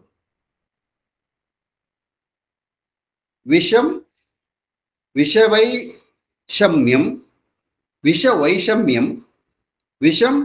ವಿಷಮುಚ್ಯಸೆ ಜನ್ಮಾಂತರಜ್ಞ ವಿಷಯ ಏಕದೇಹಹರಂ ವಿಷಂ. ಯಾವ್ದಪ್ಪ ವಿಷ? ಹಾಗಲ್ಕಾಯಿ ವಿಷಾನ? ಅಥವಾ ಪಾಯ್ಸನ್ ಅಂತ ಇದು ಬೋರ್ಡ್ ಇದು ಬಾಟ್ಲ ಮೇಲೆ ಬರೆದಿತ್ತಲ್ಲ, ಅದು ವಿಷಾನ? ಅಲ್ಲ, ಯಾವುದನ್ನು ಕುಡಿದ್ರೆ ಜನ ಸತ್ತೋಗ್ತಾರ, ಅದು ವಿಷಾನ? ಯಾವ್ದು ವಿಷ? ವಿಷಾನ ವರ್ಗೀಕರಣ ಮಾಡಿ. ಸೊ ಇವ್ರಿ ವಸಿಷ್ಠ ಹೇಳ್ತಾರೆ ಶ್ರೀರಾಮಚಂದ್ರನಿಗೆ, ವಿಷ ಅಂದ್ರೆ ಯಾವ್ದಪ್ಪ? ವಿಷವೆಂಬುದೇ ವಿಷ ಅಲ್ಲ. ವಿಷ ಇಸ್ ಎ ಪ್ರಾಡಕ್ಟ್, ಅದೊಂದು ವಸ್ತು, ಅದೊಂದೇ ವಿಷ ಅಲ್ಲ. ನಿಜವಾಗಿಯೂ ವಿಷಯಗಳಲ್ಲಿ ಆಸಕ್ತನಾಗಿರುವುದೇ ವಿಷ. ವಿಷಯಗಳು ಅಂದ್ರೆ ಯಾವುದು? ಲೌಕಿಕ ವಿಚಾರಗಳು. ಅವ್ರು ಯಾರ ಮನೆ ಕಟ್ಟಿದ್ರು, ಅವ್ರಿಗೆಲ್ಲ ದುಡ್ಡು ಬಂತು, ಮಗ ಫಾರಿನ್ ಇದೆ ಅಂತ ಅಲ್ಲಿಂದ ಕಳಿಸ್ತಾ ಇದ್ದಾನೆ ಡಾಲರು, RBI ಲೆಕ್ಕ ಕೊಟ್ಟಿದ್ದಾರೆ, ಅವರು ಪೊಲೀಸ್ನವ್ರ ಬಂದು ಹಿಡ್ಕೊಂಡೋದ್ರೆ ಇದೇ ವಿಷ. ಅವರು ಸಂಪಾದನೆ ಮಾಡಿದ್ದು, ಮನೆ ಕಟ್ಟಿದ್ದು, ಅದು ವಿಷ ಅಲ್ಲ. ನಾವು ಮಾತಾಡ್ತೀವಲ್ಲ, ಅದೇ ವಿಷ. ಆಮೇಲೆ ನಾವು ಒಂದು ಮನೆ ಕಟ್ಬಿಡ್ಬೇಕು, ನಾವು ಯಾಕೆ ಮಾಡೋಕ್ಕಾಗ್ತಲ್ಲ, ಅದ್ಯಾಕಾಗ್ತಲ್ಲ, ಇದ್ಯಾಕಾಗ್ತಲ್ಲ ಅಂತ ಅಂದ್ಬಿಟ್ಟು ಮನೇಲಿ ಕೆಡ್ಸ್ಕೊಂಡು, ಕಿರ್ಚಾಡ್ಕೊಂಡು, ಕೂಗಾಡ್ಕೊಂಡು, ನಮ್ಮ ಜೀವನನ್ನೇ ನಾವು ಬೇಜಾರು ಮಾಡಿಕೊಂಡು, ಅದು ವಿಷ. ಅದಕ್ಕೆ ವಸಿಷ್ಠ ತುಂಬಾ ಚೆನ್ನಾಗಿ ಹೇಳ್ತಾರೆ, ನೋಡಪ್ಪ ರಾಮ, ವಿಷ ಯಾರಾದ್ರೂ ಕುಡಿದ್ರೆ ಅದು ಒಂದು ದೇಹದ ಒಳಗಡೆ ಹೋಗಿ ಅದನ್ನು ಸಾಯಿಸುತ್ತೆ. ಹೌದಾ? ಯಾರು ವಿಷ ಕುಡಿತಾರೋ ಅವ್ರು ಸಾಯ್ತಾರೆ. ಅಂದ್ರೆ ಒಬ್ಬ ವಿಷ ಕುಡ್ದ ಹೊಟ್ಟೆ ಒಳಗೋದ ಅವ್ನು ಸತ್ತ. ಆದರೆ ಈ ವಿಷಯಗಳಿದೆಯಲ್ಲ, ಬೇಡತಕ್ಕಂಥ ವಿಚಾರಗಳಲ್ಲಿ ಆಸಕ್ತಿ ವಹಿಸ್ಕೊಂಡು, ಕೆಟ್ಟ ಚಿಂತನೆಗಳೆಲ್ಲ ಮಾಡಿಕೊಂಡು, ನಮಗೆ ಸಿಗದೇ ಇರುವಂತ ವಿಚಾರಗಳಲ್ಲೆಲ್ಲ ನಾವು ಆಸಕ್ತಿ ಬೆಳೆಸ್ಕೊಂಡು ಅದ್ರ ಪಡ್ಕೋಬೇಕು ಅಂತ ಆಸೆ ಪಟ್ಕೊಂಡು, ಪೈಪೋಟಿ ನೋಡ್ಕೊಂಡು, ಅನಾವಶ್ಯಕ ಪೈಪೋಟಿ ಮಾಡ್ಕೊಂಡು ಓಡಾಡ್ತೀವಲ್ಲ, ಇಂಥವು ಜನ್ಮ ಜನ್ಮಾಂತರಗಳಲ್ಲೂ ನಮ್ಮನ್ನು ಕಾಡ್ಕೊಂಡು ದೇಹನ ಸುಡ್ತಾ ಇರತ್ತೆ. ನಾವು ಎಷ್ಟೋ ಸರಿ ಸ್ವಲ್ಪ ದೀರ್ಘವಾಗಿ ಆಧ್ಯಾತ್ಮದ ಮೂಲಕನೇ ಚಿಂತೆ ಮಾಡಿ ಯೋಚನೆ ಮಾಡೋಣಂತೆ. ದೇವರ ದೀಪಕ್ಕೆ ಬೆಂಕಿ ಕಡ್ಡಿ ಹಚ್ಚಿ ದೀಪ ಬೆಳಗ್ತಾ ಇರ್ತೀವಿ. ಎಲ್ಲೋ ಒಂಚೂರು ಬೆಂಕಿ ಕಡ್ಡಿ ನಮ್ಮ ಬೆರಳಿಗೆ ಬೆಂಕಿ ಕಡ್ಡಿಯ ಬೆಂಕಿ ನಮ್ಮ ಬೆರಳಿಗೆ ಅನ್ನೋ ಹಂಗಾಗತ್ತೆ. ಉರಿತಲ್ಲಪ್ಪ ಅನ್ನೋ ಹಂಗಾಗತ್ತೆ. ಆಯ್ತು, ಅದು ಒಂಚೂರು ಒಂದು ಭಾಗದಲ್ಲಿ ಉರಿತಾ ಇದೆ. ಅದು ಎಲ್ಲಿ? ತೋರು ಬೆರಳಲ್ಲಿ ತುದಿನಲ್ಲಿ ಚೂರು ಉರಿತಾ ಇದೆ. ಆ ಉರಿ ನಿಮ್ಮ ಮೆದುಳಿಗೂ ಕಾಣುತ್ತದೆ. ಆದರೆ ಬೇರೆ ಬೇರೆಯ ವಿಚಾರಗಳಲ್ಲಿ, ನಮಗೆ ಆಗದೇ ಇರೋರ ವಿಚಾರಗಳಲ್ಲಿ ಅಥವಾ ಆಗೋರ್ ವಿಚಾರದಲ್ಲಿ, ಅವ್ರಿಗೇನೋ ಅಭಿವೃದ್ಧಿಯಾದ ವಿಚಾರದಲ್ಲಿ ನಾವು ಕೆಟ್ಟ ಚಿಂತನೆಗಳನ್ನು ಮಾಡ್ಕೊಳ್ತಾ ಇದ್ರೆ ಇಡೀ ದೇಹನೇ ಸುಡ್ತಾ ಇರುತ್ತೆ. ಅರ್ಥ ಆಯ್ತು? ನಮ್ಗೆ ಗೊತ್ತಾಗಲ್ಲ ಅದು. ಇಲ್ಲಿ ಬಾಹ್ಯವಾಗಿ ಸುಟ್ಟಿದ್ದು ಕಾಣಿಸ್ಬಿಡ್ತು, ನಮ್ಗೆ ಫೀಲ್ ಆಯ್ತು. ಎಲ್ಲಿ ಸುಡ್ತು ಅಂತ ಹೇಳ್ತೀವಿ ನಾವು. ಹೊಟ್ಟೆವರಿ ತೋರಿಸಿ ನೋಡೋಣ ಎಲ್ಲಿದೆ ಅಂತ. ಬರೀ ಹೊಟ್ಟೆಲ್ ಮಾತ್ರ ಇರುತ್ತಾ? ಹಾಗೆ ನಮ್ಮ ಜನ್ಮ ಜನ್ಮಾಂತರಗಳಲ್ಲಿ ಬರತಕ್ಕಂಥ ದೇಹಗಳನ್ನು ಸುಡುತ್ತದು. ಅದಕ್ಕೋಸ್ಕರ ರಾಮ ವಿಷಯಗಳಲ್ಲಿ ಅನಾಸಕ್ತನಾಗಿರ್ಬೇಕು. ಅಂದ್ರೆ ಇಲ್ಲಿ ನೋಡಿ, ಎಷ್ಟು ಬೇಕೋ ಆಸಕ್ತಿ ಅಷ್ಟಿರ್ಬೇಕು ಅಂತ. ಒಬ್ಬ ರಾಜ ತನ್ನ ರಾಜ್ಯವನ್ನ ಕಾಪಾಡ್ಕೊಳ್ಬೇಕಾದ್ರೆ ಸೈನ್ಯ ಎಷ್ಟು ಇಟ್ಕೊಂಡಿರ್ಬೇಕು, ಎಷ್ಟು ಯುದ್ಧ ಮಾಡ್ಬೇಕು, ಎಷ್ಟು ಫೈಟ್ ಮಾಡ್ಬೇಕು, ಎಲ್ಲ ಕರೆಕ್ಟು. ಈ ರಾಜ್ಯನೂ ನನಗೆ ಬೇಕು, ಆ ರಾಜ್ಯನೂ ನನಗೆ ಬೇಕು, ಅವನ ಅಭಿವೃದ್ಧಿ ಆಗ್ಬಾರ್ದು, ಅವನಲ್ಲಿರೋ ರಾಣಿಯರೆಲ್ಲ ನಮ್ಮ ಮನೆಗೆ ಬರಬೇಕು, ಎಲ್ಲ ನಮ್ಮ ಮನೆಯಲ್ಲಿ ಇರ್ಬೇಕು. ಇದೆಲ್ಲ ವಿಷಯಾಭಿಸಕ್ತಿ ಅಂತ. ಇದೇ ನಮಗೆ ಕೊನೆಗೆ ಇದಾಗುವುದು ಹಾಗೆ ಅಂತ. ನಮಗೆ ಅರಿಷಡ್ ವರ್ಗಗಳು ಹೇಳ್ತೀವಿ. ಅರಿಷಡ್ ವರ್ಗಗಳು ಮನುಷ್ಯನ ಸದಾ ಕಾಡ್ತಾ ಇರತ್ತೆ. ಕಾಮ, ಕ್ರೋಧ, ಲೋಭ, ಮೋಹ, ಮದ, ಮಾತ್ಸರ್ಯ ಇವೆಲ್ಲ ಸದಾ ಕಾಡ್ತಾ ಇರತ್ತೆ ನಮಗೆ. ಆದರೆ ಯಾವ ಜ್ಞಾನಿಯು ಅಥವಾ ಚೆನ್ನಾದ ಜ್ಞಾನವನ್ನ ಗಳಿಸ್ಕೊಂಡವನು ಆ ಅರಿಷಡ್ವ ವರ್ಗಗಳನ್ನ ತನ್ನ ಆಳುಗಳನ್ನ ಮಾಡ್ಕೊಂಡಿರ್ತಾನಂತೆ. ಅರಿಷಡ್ವರ್ಗಗಳು ಹೇಳದಂಗೆ ನಾವು ಕೇಳೋದಲ್ಲ, ನಾವು ಹೇಳದಂಗೆ ಅರಿಷಡ್ವರ್ಗಗಳು ಕೇಳಬೇಕು. ಅದು ಆಧ್ಯಾತ್ಮ ಚಿಂತನೆಯಲ್ಲಿ, ಆಧ್ಯಾತ್ಮದ ಹಾದಿಯಲ್ಲಿ ನಾವು ಸಾಗ್ತಾ ಇದೀವಿ ಅನ್ನೋದಕ್ಕೆ ಒಂದು ಉದಾಹರಣೆ ಆಗುತ್ತೆ ಅದು. ನೋಡಿ, ಇದು ಚೆನ್ನಾಗಿದೆ ವಿಜಯ್. ಲೋಭ ಮೋಹರುಷಾಂ ಯಸ್ಯ, ಲೋಭ ಮೋಹರುಷಾಂ ಯಸ್ಯ ತನು ತಾನು ದಿನಂ ಭವೇತ್ ಯಥಾಶಾಸ್ತ್ರಂ ವಿಹರತಿ ಸ್ವತ್ವಕರ್ಮಸು ಸಜ್ಜನಃ. ಸ್ವತ್ವಕರ್ಮತು ಸಜ್ಜನಃ ಅಂದ್ರೆ, ಯಾವ ಮಹಾತ್ಮನಿಗೆ ಲೋಭ, ಮೋಹ, ಕೋಪಗಳು ದಿನಕ್ಕೂ ಕ್ರಮವಾಗಿ ಕೃಶವಾಗುತ್ತಾ ಹೋಗುವೋ, ಅಂದ್ರೆ ನಾವು ಇದನ್ನ ಪ್ರಾಕ್ಟೀಸ್ ಮಾಡದೇ ಇದ್ರೆ ನಾಶ ಆಗೋದಿಲ್ಲ ಅದು. ಅದಕ್ಕೆ ಅವ್ರು ಹೇಳ್ತಾರೆ ಹಂತ ಹಂತವಾಗಿ ಅಂತ, ದಿನಕ್ಕೂ ಕ್ರಮವಾಗಿ. ಎಷ್ಟೋ ಜನ ಕೋಪ ಬಿಡ್ತೀವಿ ಅಂತ ಹೇಳ್ತಾರೆ, ಆಗೋದೇ ಇಲ್ಲ. ನೈಸರ್ಗಿಕವಾಗಿ ಬಂದಂತ ಕೋಪ ಬಿಡಕ್ ಸಾಧ್ಯವೇ ಇಲ್ಲ. ನಾನು ತುಂಬಾ ಸರಿ ಟ್ರೈ ಮಾಡ್ಬಿಟ್ಟಿದ್ದೀನಿ, ಆಗೋದೇ ಇಲ್ಲ. ಕೋಪ ಬರ್ತಾ ಇದ್ದವ್ರು ಮನುಷ್ಯನೆಲ್ಲ ಅನ್ಬಿಡ್ತಾರೆ, ಗಂಡಸೆ ಎಲ್ಲ ಅನ್ಬಿಡ್ತಾರೆ. ಒಬ್ಬ ಕಾಶಿಗೆ ಹೋಗಿದ್ನಂತೆ. ಕಾಶಿಯವ್ರು ಏನಾದ್ರು ಬಿಟ್ಟು ಬರ್ಬೇಕಲ್ಲ. ಅಯ್ಯೋ, ಏನ್ ಬಿಡೋದಪ್ಪ, ಏನು ಬಿಡಕ್ಕಾಗಲ್ಲಪ್ಪ ಸ್ವಾಮಿ, ಇಲ್ಲಿ ಬಿಟ್ಬಿಡೋದು, ಆಮೇಲೆ ಊರಿಗೆ ಹೋಗ್ಬಿಟ್ಟು ಮಾತು ಬೇಕು ಸರಿ ಏನ್ ಮಾಡೋದು? ಇಲ್ಲ ಅಲ್ಲ, ಏನು ಬಿಡಕ್ಕ, ನಾನೇನು ಬಿಡಲ್ಲ ಅನ್ನಂತ. ಆಮೇಲೆ ಜೊತೆ ಇಲ್ಲ ರೀ, ಏನಾದ್ರು ಬಿಡ್ಲೇಬೇಕು, ನೀವು ಏನಾದ್ರು ಬಿಡ್ಲೇಬೇಕು, ಕಾಶಿಗೆ ಬಂದ್ಮೇಲೆ ಏನಾದ್ರು ಬಿಟ್ಟೇ ಹೋಗ್ಬೇಕು. ಏನ್ ಬಿಡೋದು? ಸರಿ, ನನಗೆ ಕೋಪ ಬರ್ತದಲ್ಲ, ಕೋಪ ಬಿಟ್ಬಿಡ್ತೀನಿ. ಕೋಪ ಬಿಟ್ಟೇ ಇಲ್ಲಿ ಅಂತ ಬಿಟ್ಬಿಟ್ಟ. ಅಲ್ಲಿ ಬಂದ ಊರಿಗೆ, ಸಂತರ್ಪಣೆ ಆಯ್ತು. ಮೊದಲೆಲ್ಲ ಕಾಶಿಗೆ ಹೋದ್ರೆ ಬಂದು ಸಂತರ್ಪಣೆ ಮಾಡೋದು, ಪುನರ್ಜನ್ಮ ಅಂತದ್ದು. ಕಾಶಿಗೆ ಹೋಗಿ ವಾಪಸ್ ಬರೋದು ಎಲ್ಲ ಆಯ್ತು. ಸ್ವಾಮಿ, ಕಾಶಿಗೆ ಹೋಗಿದ್ದಂತಲ್ಲ, ಏನ್ ಬಿಟ್ಟು ಬಂದ್ರಿ? ಕೋಪ ಬಿಟ್ಟು ಬಂದ್ರಿ. ಇನ್ನೊಬ್ರು ಕೇಳೋದು, ಕಾಶಿಗೆ ಹೋಗಿ ಬಂದ್ರಲ್ಲ, ಏನ್ ಬಿಟ್ಟು ಬಂದ್ರಿ? ಕೋಪ ಬಿಟ್ಟು ಬಂದೆ. ಕೋಪ ಬಿಟ್ಟು ಬಂದೆ ಕಣ್ರಿ. ಕೋಪನ ಅದ್ ಹೇಗ್ರಿ ಬಿಟ್ಟು ಬರಕ್ಕಾಗತ್ತೆ? ಬಿಟ್ಟು ಬಂದೆ ರೀ. ಮತ್ತೆ ಯಾರೋ ಒಬ್ಬ ಅವನು ಇದೇ ಪ್ರಶ್ನೆ ಕೇಳ್ದ. ಹಿಂಗೆ 4-5 ಜನ, ರೇ ತಲೆ ಕೆಟ್ಟಿದೇನ್ರಿ ನಿಮ್ಗೆ? ಹೇಳಿಲ್ವಾ ಕೋಪ ಬಿಟ್ಟು ಬಂದೆ ಅಂತ? ಅದನ್ನೇ ಕೇಳ್ತೀರಾ ಮತ್ತೆ ಅಂದಂತೆ. ಏನ್ ಬಿಟ್ಕಂದೆ ಅಲ್ಲಿಗೆ? ನೈಸರ್ಗಿಕವಾಗಿ ಬಂದದ್ದನ್ನ ಬಿಡೋದು ಬಹಳ ಕಷ್ಟ ಆದದ್ದು. ಹಾಗೆ ಆಮೇಲೆ ನೋಡಿ, ಇದು ಬಹಳ ಮುಖ್ಯವಾಗಿ ಯಾರು ಶಾಸ್ತ್ರ ವಿಧಿಯನ್ನು ಅನುಸರಿಸಿ, ನಮಗೆ ಶಾಸ್ತ್ರ ವಿಧಿ ಅಂತಂದ್ರೆ ಈ ಪಂಚಗಾಡ್ಕೊಂಡು ಕೂತ್ಕೊಳ್ಳೋದು, ಜನವಾರ ಅದು ಇದು ಆ ಥರದ್ದು ಶಾಸ್ತ್ರ ವಿಧಿ ಅಂದ್ರೆ ನಮ್ಮ ಬದುಕಿನ ರೀತಿ ಅನುಸರಿಸಿ ನಮ್ಮ ವರ್ಣಾಶ್ರಮಕ್ಕೆ ಉಚಿತವಾದ ನಿತ್ಯ ನೈಮಿತ್ತಿಕ ಕರ್ಮಾಚರಣೆಯಲ್ಲಿ, ನೋಡಿ ಇಲ್ಲಿ ಅವರು ಯಾವ ವರ್ಣಾಶ್ರಮವನ್ನು ಹೇಳಿಲ್ಲ, ನೀನು ಏನಾಗಿದೆಯಾ, ಯಾರ ವಂಶದಲ್ಲಿದೆಯಾ, ಯಾರ ಕುಟುಂಬದಲ್ಲಿದೆಯಾ, ಅಲ್ಲಿ ಏನು ಆಚರಣೆ ನಡೀತಾ ಇದೆ, ನಿಮ್ಮ ಪೂರ್ವಜರು ಏನೇನು ಆಚರಣೆ ಮಾಡ್ಕೊಂಡು ಬರ್ತಾ ಇದ್ರು ಅದೆಲ್ಲವನ್ನ ಮಾಡ್ಕೊಂಡು, ಜೊತೆಗೆ ಬಹಳ ಮುಖ್ಯವಾದ ಅಂದ್ರೆ ನಿರಭಿಮಾನದಿಂದ ವಿಹರಿಸುವನು.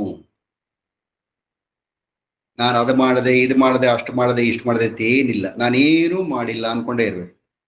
ನಿರಭಿಮಾನದಿಂದ ಯಾರಿರ್ತಾನೆ ಅವನನ್ನೇ ನಾವು ಸಜ್ಜನ ಅಂತ ಭಾವಿಸ್ಬೇಕು, ಸಮಾನವಾಗಿ ಇರ್ಬೇಕು ಅಂತ ಅಂದ್ಬಿಟ್ಟು.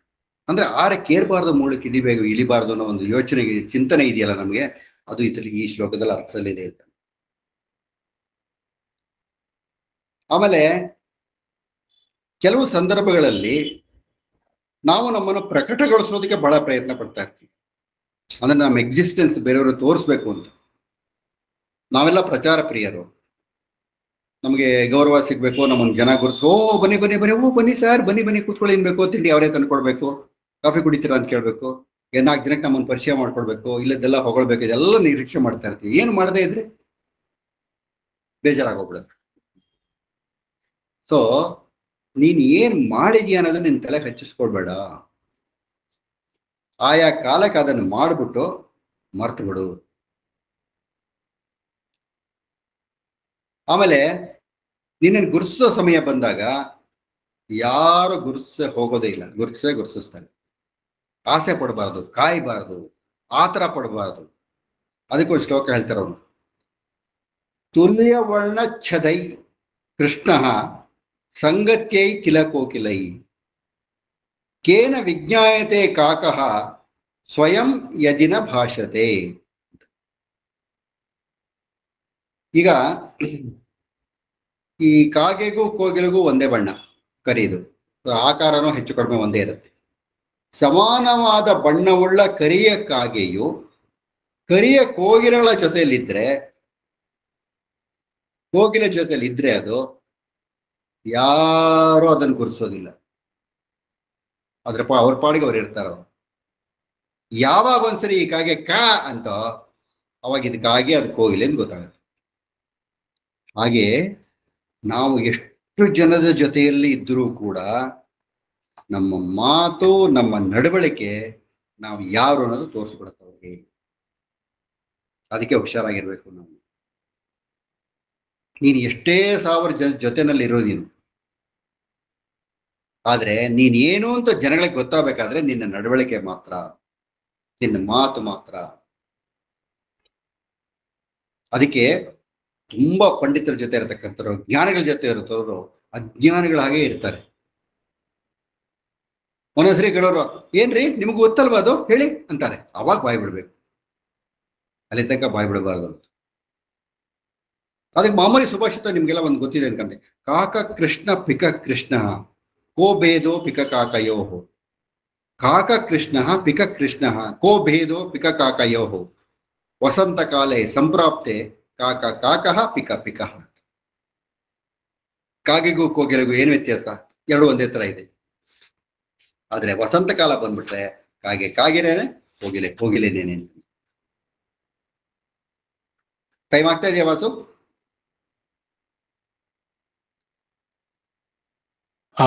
ಇದೆ, ಇನ್ನು ಟೈಮ್ ಇದೆ, ಇನ್ನೂ ಒಂದು 10 ನಿಮಿಷ ಇದೆ. Oh very good very good, continue ಮಾಡ್ತೀನಿ.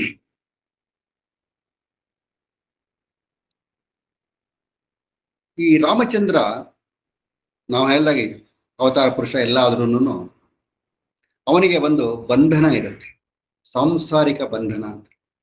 ತಂದೆ ತಾಯಿ, ಅವನು ಕೈಕೇಯಿ ಮತ್ತೆ ಸುಮಿತ್ರ ಅವ್ರನ್ನ ಯಾವತ್ತೂ ನಮ್ ಚಿಕ್ಕಮ್ಮಂದ್ರು ಅಂತನೂ ಅನ್ಲಿಲ್ಲ, ಮಲ್ತಾಯಿ ಅಂತನೂ ಅನ್ಲಿಲ್ಲ. ರಾಮಾಯಣದಲ್ಲಿ ಎಲ್ಲೋ ಆ ಭಾಷೆನೂ ನಮ್ಗೆ ಬರೋದಿಲ್ಲ, ಆ ಪದಗಳು ನಮಗೆ ಬರೋದಿಲ್ಲ. ಎಲ್ಲರೂ ಸಮಾನವಾಗಿ ಸ್ವೀಕಾರ ಮಾಡ್ತಾ ಇದ್ರು, ತಾಯಿ ಅಂತಾನೇನಿಲ್ಲ ಎಲ್ಲರೂ. ಈ ನಮ್ಮ ತಾಯಿ ಹೆಚ್ಚು, ಅವ್ರು ಕಡಿಮೆ ಹೆಚ್ಚು ಅಂತಲ್ಲ. ಜಗತ್ತಿನಲ್ಲಿ ಒಂದು ಮಾತಿದೆ, ಎಲ್ಲ ಮಹಿಳೆಯರು ತಾಯಿಗೆ ಸಮಾನ. ತಾಯಿ ಅಂದ್ರೇನೆ, ಅವರಿಲ್ಲದೆ ಇದ್ರೆ ಪ್ರಪಂಚನೇ ಇರ್ತಾ ಇರ್ಲಿಲ್ಲ. ಹಾಗೆ ನಮ್ಮ ತಾಯಿ ಬೇರೆ ಅಲ್ಲ, ನಿಮ್ಮ ತಾಯಿ ಬೇರೆ ಅಲ್ಲ. ನನ್ನ ತಾಯಿ ನನಗೆ ಜನ್ಮ ಕೊಟ್ಟಿರ್ಬೋದು, ನಿನ್ನ ತಾಯಿ ಕೂಡ ಆ ಸ್ಥಾನವನ್ನು ತುಂಬಿದ್ದಾಳೆ. ಸೊ ಹಾಗೆ ಲೌಕಿಕ ಇದರಲ್ಲಿ ವಿಚಾರದಲ್ಲಿ ಏನಾಗುತ್ತೆ, ನೀನು ಯಾವಾಗ್ಲೂ ಏನೇ ಕೆಲಸ ಮಾಡ್ಬೇಕಾದ್ರೂ ನಿನ್ನ ಮನಸ್ಸಿನಲ್ಲಿ ಒಂದು ಆರಾಧನೆ ಇರಬೇಕು. ಏನ್ ಆರಾಧನೆ ಇರಬೇಕು? ಭಗವಂತನ ನೆನೆಸ್ಕೊಳ್ಳೋದು, ನಿಮ್ಮ ಗುರು ಹಿರಿಯರನ್ನು ನೆನೆಸ್ಕೊಳ್ಳೋದು, ಆಮೇಲೆ ನಿಮ್ಮ ಯಾರು ಸಜ್ಜನರ ಸಹವಾಸ ಯಾರ್ಯಾರು ಮಾಡ್ತೀರಾ ಅವ್ರನ್ನೆಲ್ಲ ಜ್ಞಾಪಿಸ್ಕೊಳ್ಳೋದು.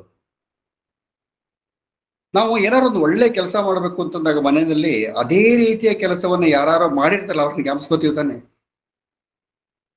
ನಮಗೊಂದು ಉದಾಹರಣೆ ಆಗತ್ತೆ ಅದು ಅಂತಂದ್ಬಿಟ್ಟು. ಅದಕ್ಕೆ ಇವ್ನು ಹೇಳ್ತಾನೆ, ಅವನು ವಶಿಷ್ಠ ಹೇಳ್ತಾರೆ, ನ ತಪಂಸಿ ನ ತೀರ್ಥಾನಿ ನ ಶಸ್ತ್ರಾಣಿ ಜಾಯಂತಿ ಚ. ನ ತಪಂಸಿ ನ ತೀರ್ಥಾನಿ ನ ಶಾಸ್ತ್ರಾಣಿ ಜಾಯಂತಿ ಚ. ಸಂಸಾರ ಸಾಗರೋದ್ಧಾರೆ ಸಜ್ಜನಾ ಸೇವನಂ ವಿನಾ. ಅಂದ್ರೆ ಈ ಸಂಸಾರವೆಂಬ ಅಪಾರವಾದ ಸಮುದ್ರವನ್ನ ದಾಟಿಸೋ ವಿಷಯದಲ್ಲಿ, ನಾವು ದಾಟಬೇಕಾದಂತ ವಿಷಯದಲ್ಲಿ ನಮ್ಗೆ ಯಾವುದು ಸಹಾಯ ಮಾಡತ್ತಪ್ಪ ಅಂತಂದ್ರೆ, ಆತ್ಮಜ್ಞಾನರಾದ ಸಜ್ಜನರ ಸೇವೆ. ಅದೇ ದೃಢವೂ ಅತ್ಯುತ್ತಮವಾದ ಸಾಧನ. ಅಂದ್ರೆ ನೀನು ಸಜ್ಜನರ ಸೇವೆಯನ್ನ ಮಾಡೋದನ್ನ ಮಾತ್ರ ಖಂಡಿತ ಮರಿಬಾರದು. ಅದನ್ನು ಬಿಟ್ರೆ ನೆಕ್ಸ್ಟ್ ಏನು ಅಂತ ಕೇಳ್ಬೋದು. ಸಪೋಸ್ ನಮ್ಗೆ ಯಾರೋ ಸಜ್ಜನರ ಸಿಗ್ಲೇ ಇಲ್ಲಪ್ಪ, ಎಲ್ಲ ಸಿಕ್ಕಿದ್ದೆ ದುರ್ಜನರನ್ನ, ಏನ್ ಮಾಡೋದು ಅವಾಗ ಅಂತ ಕೇಳ್ಬೋದು. ನಾವು ಕೇಳ್ತೀವಿ, ಈಗಿನ ಕಾಲದಲ್ಲಿ ಹಾಕಿ ಕೇಳ್ತೀವಿ. ರಾಮ ಹಾಕಿ ಕೇಳಲಿಲ್ಲ, ಗುರುಗಳು ಏನ್ ಹೇಳಿದ್ರು ಅದನ್ನ ಕೇಳ್ದಾವ.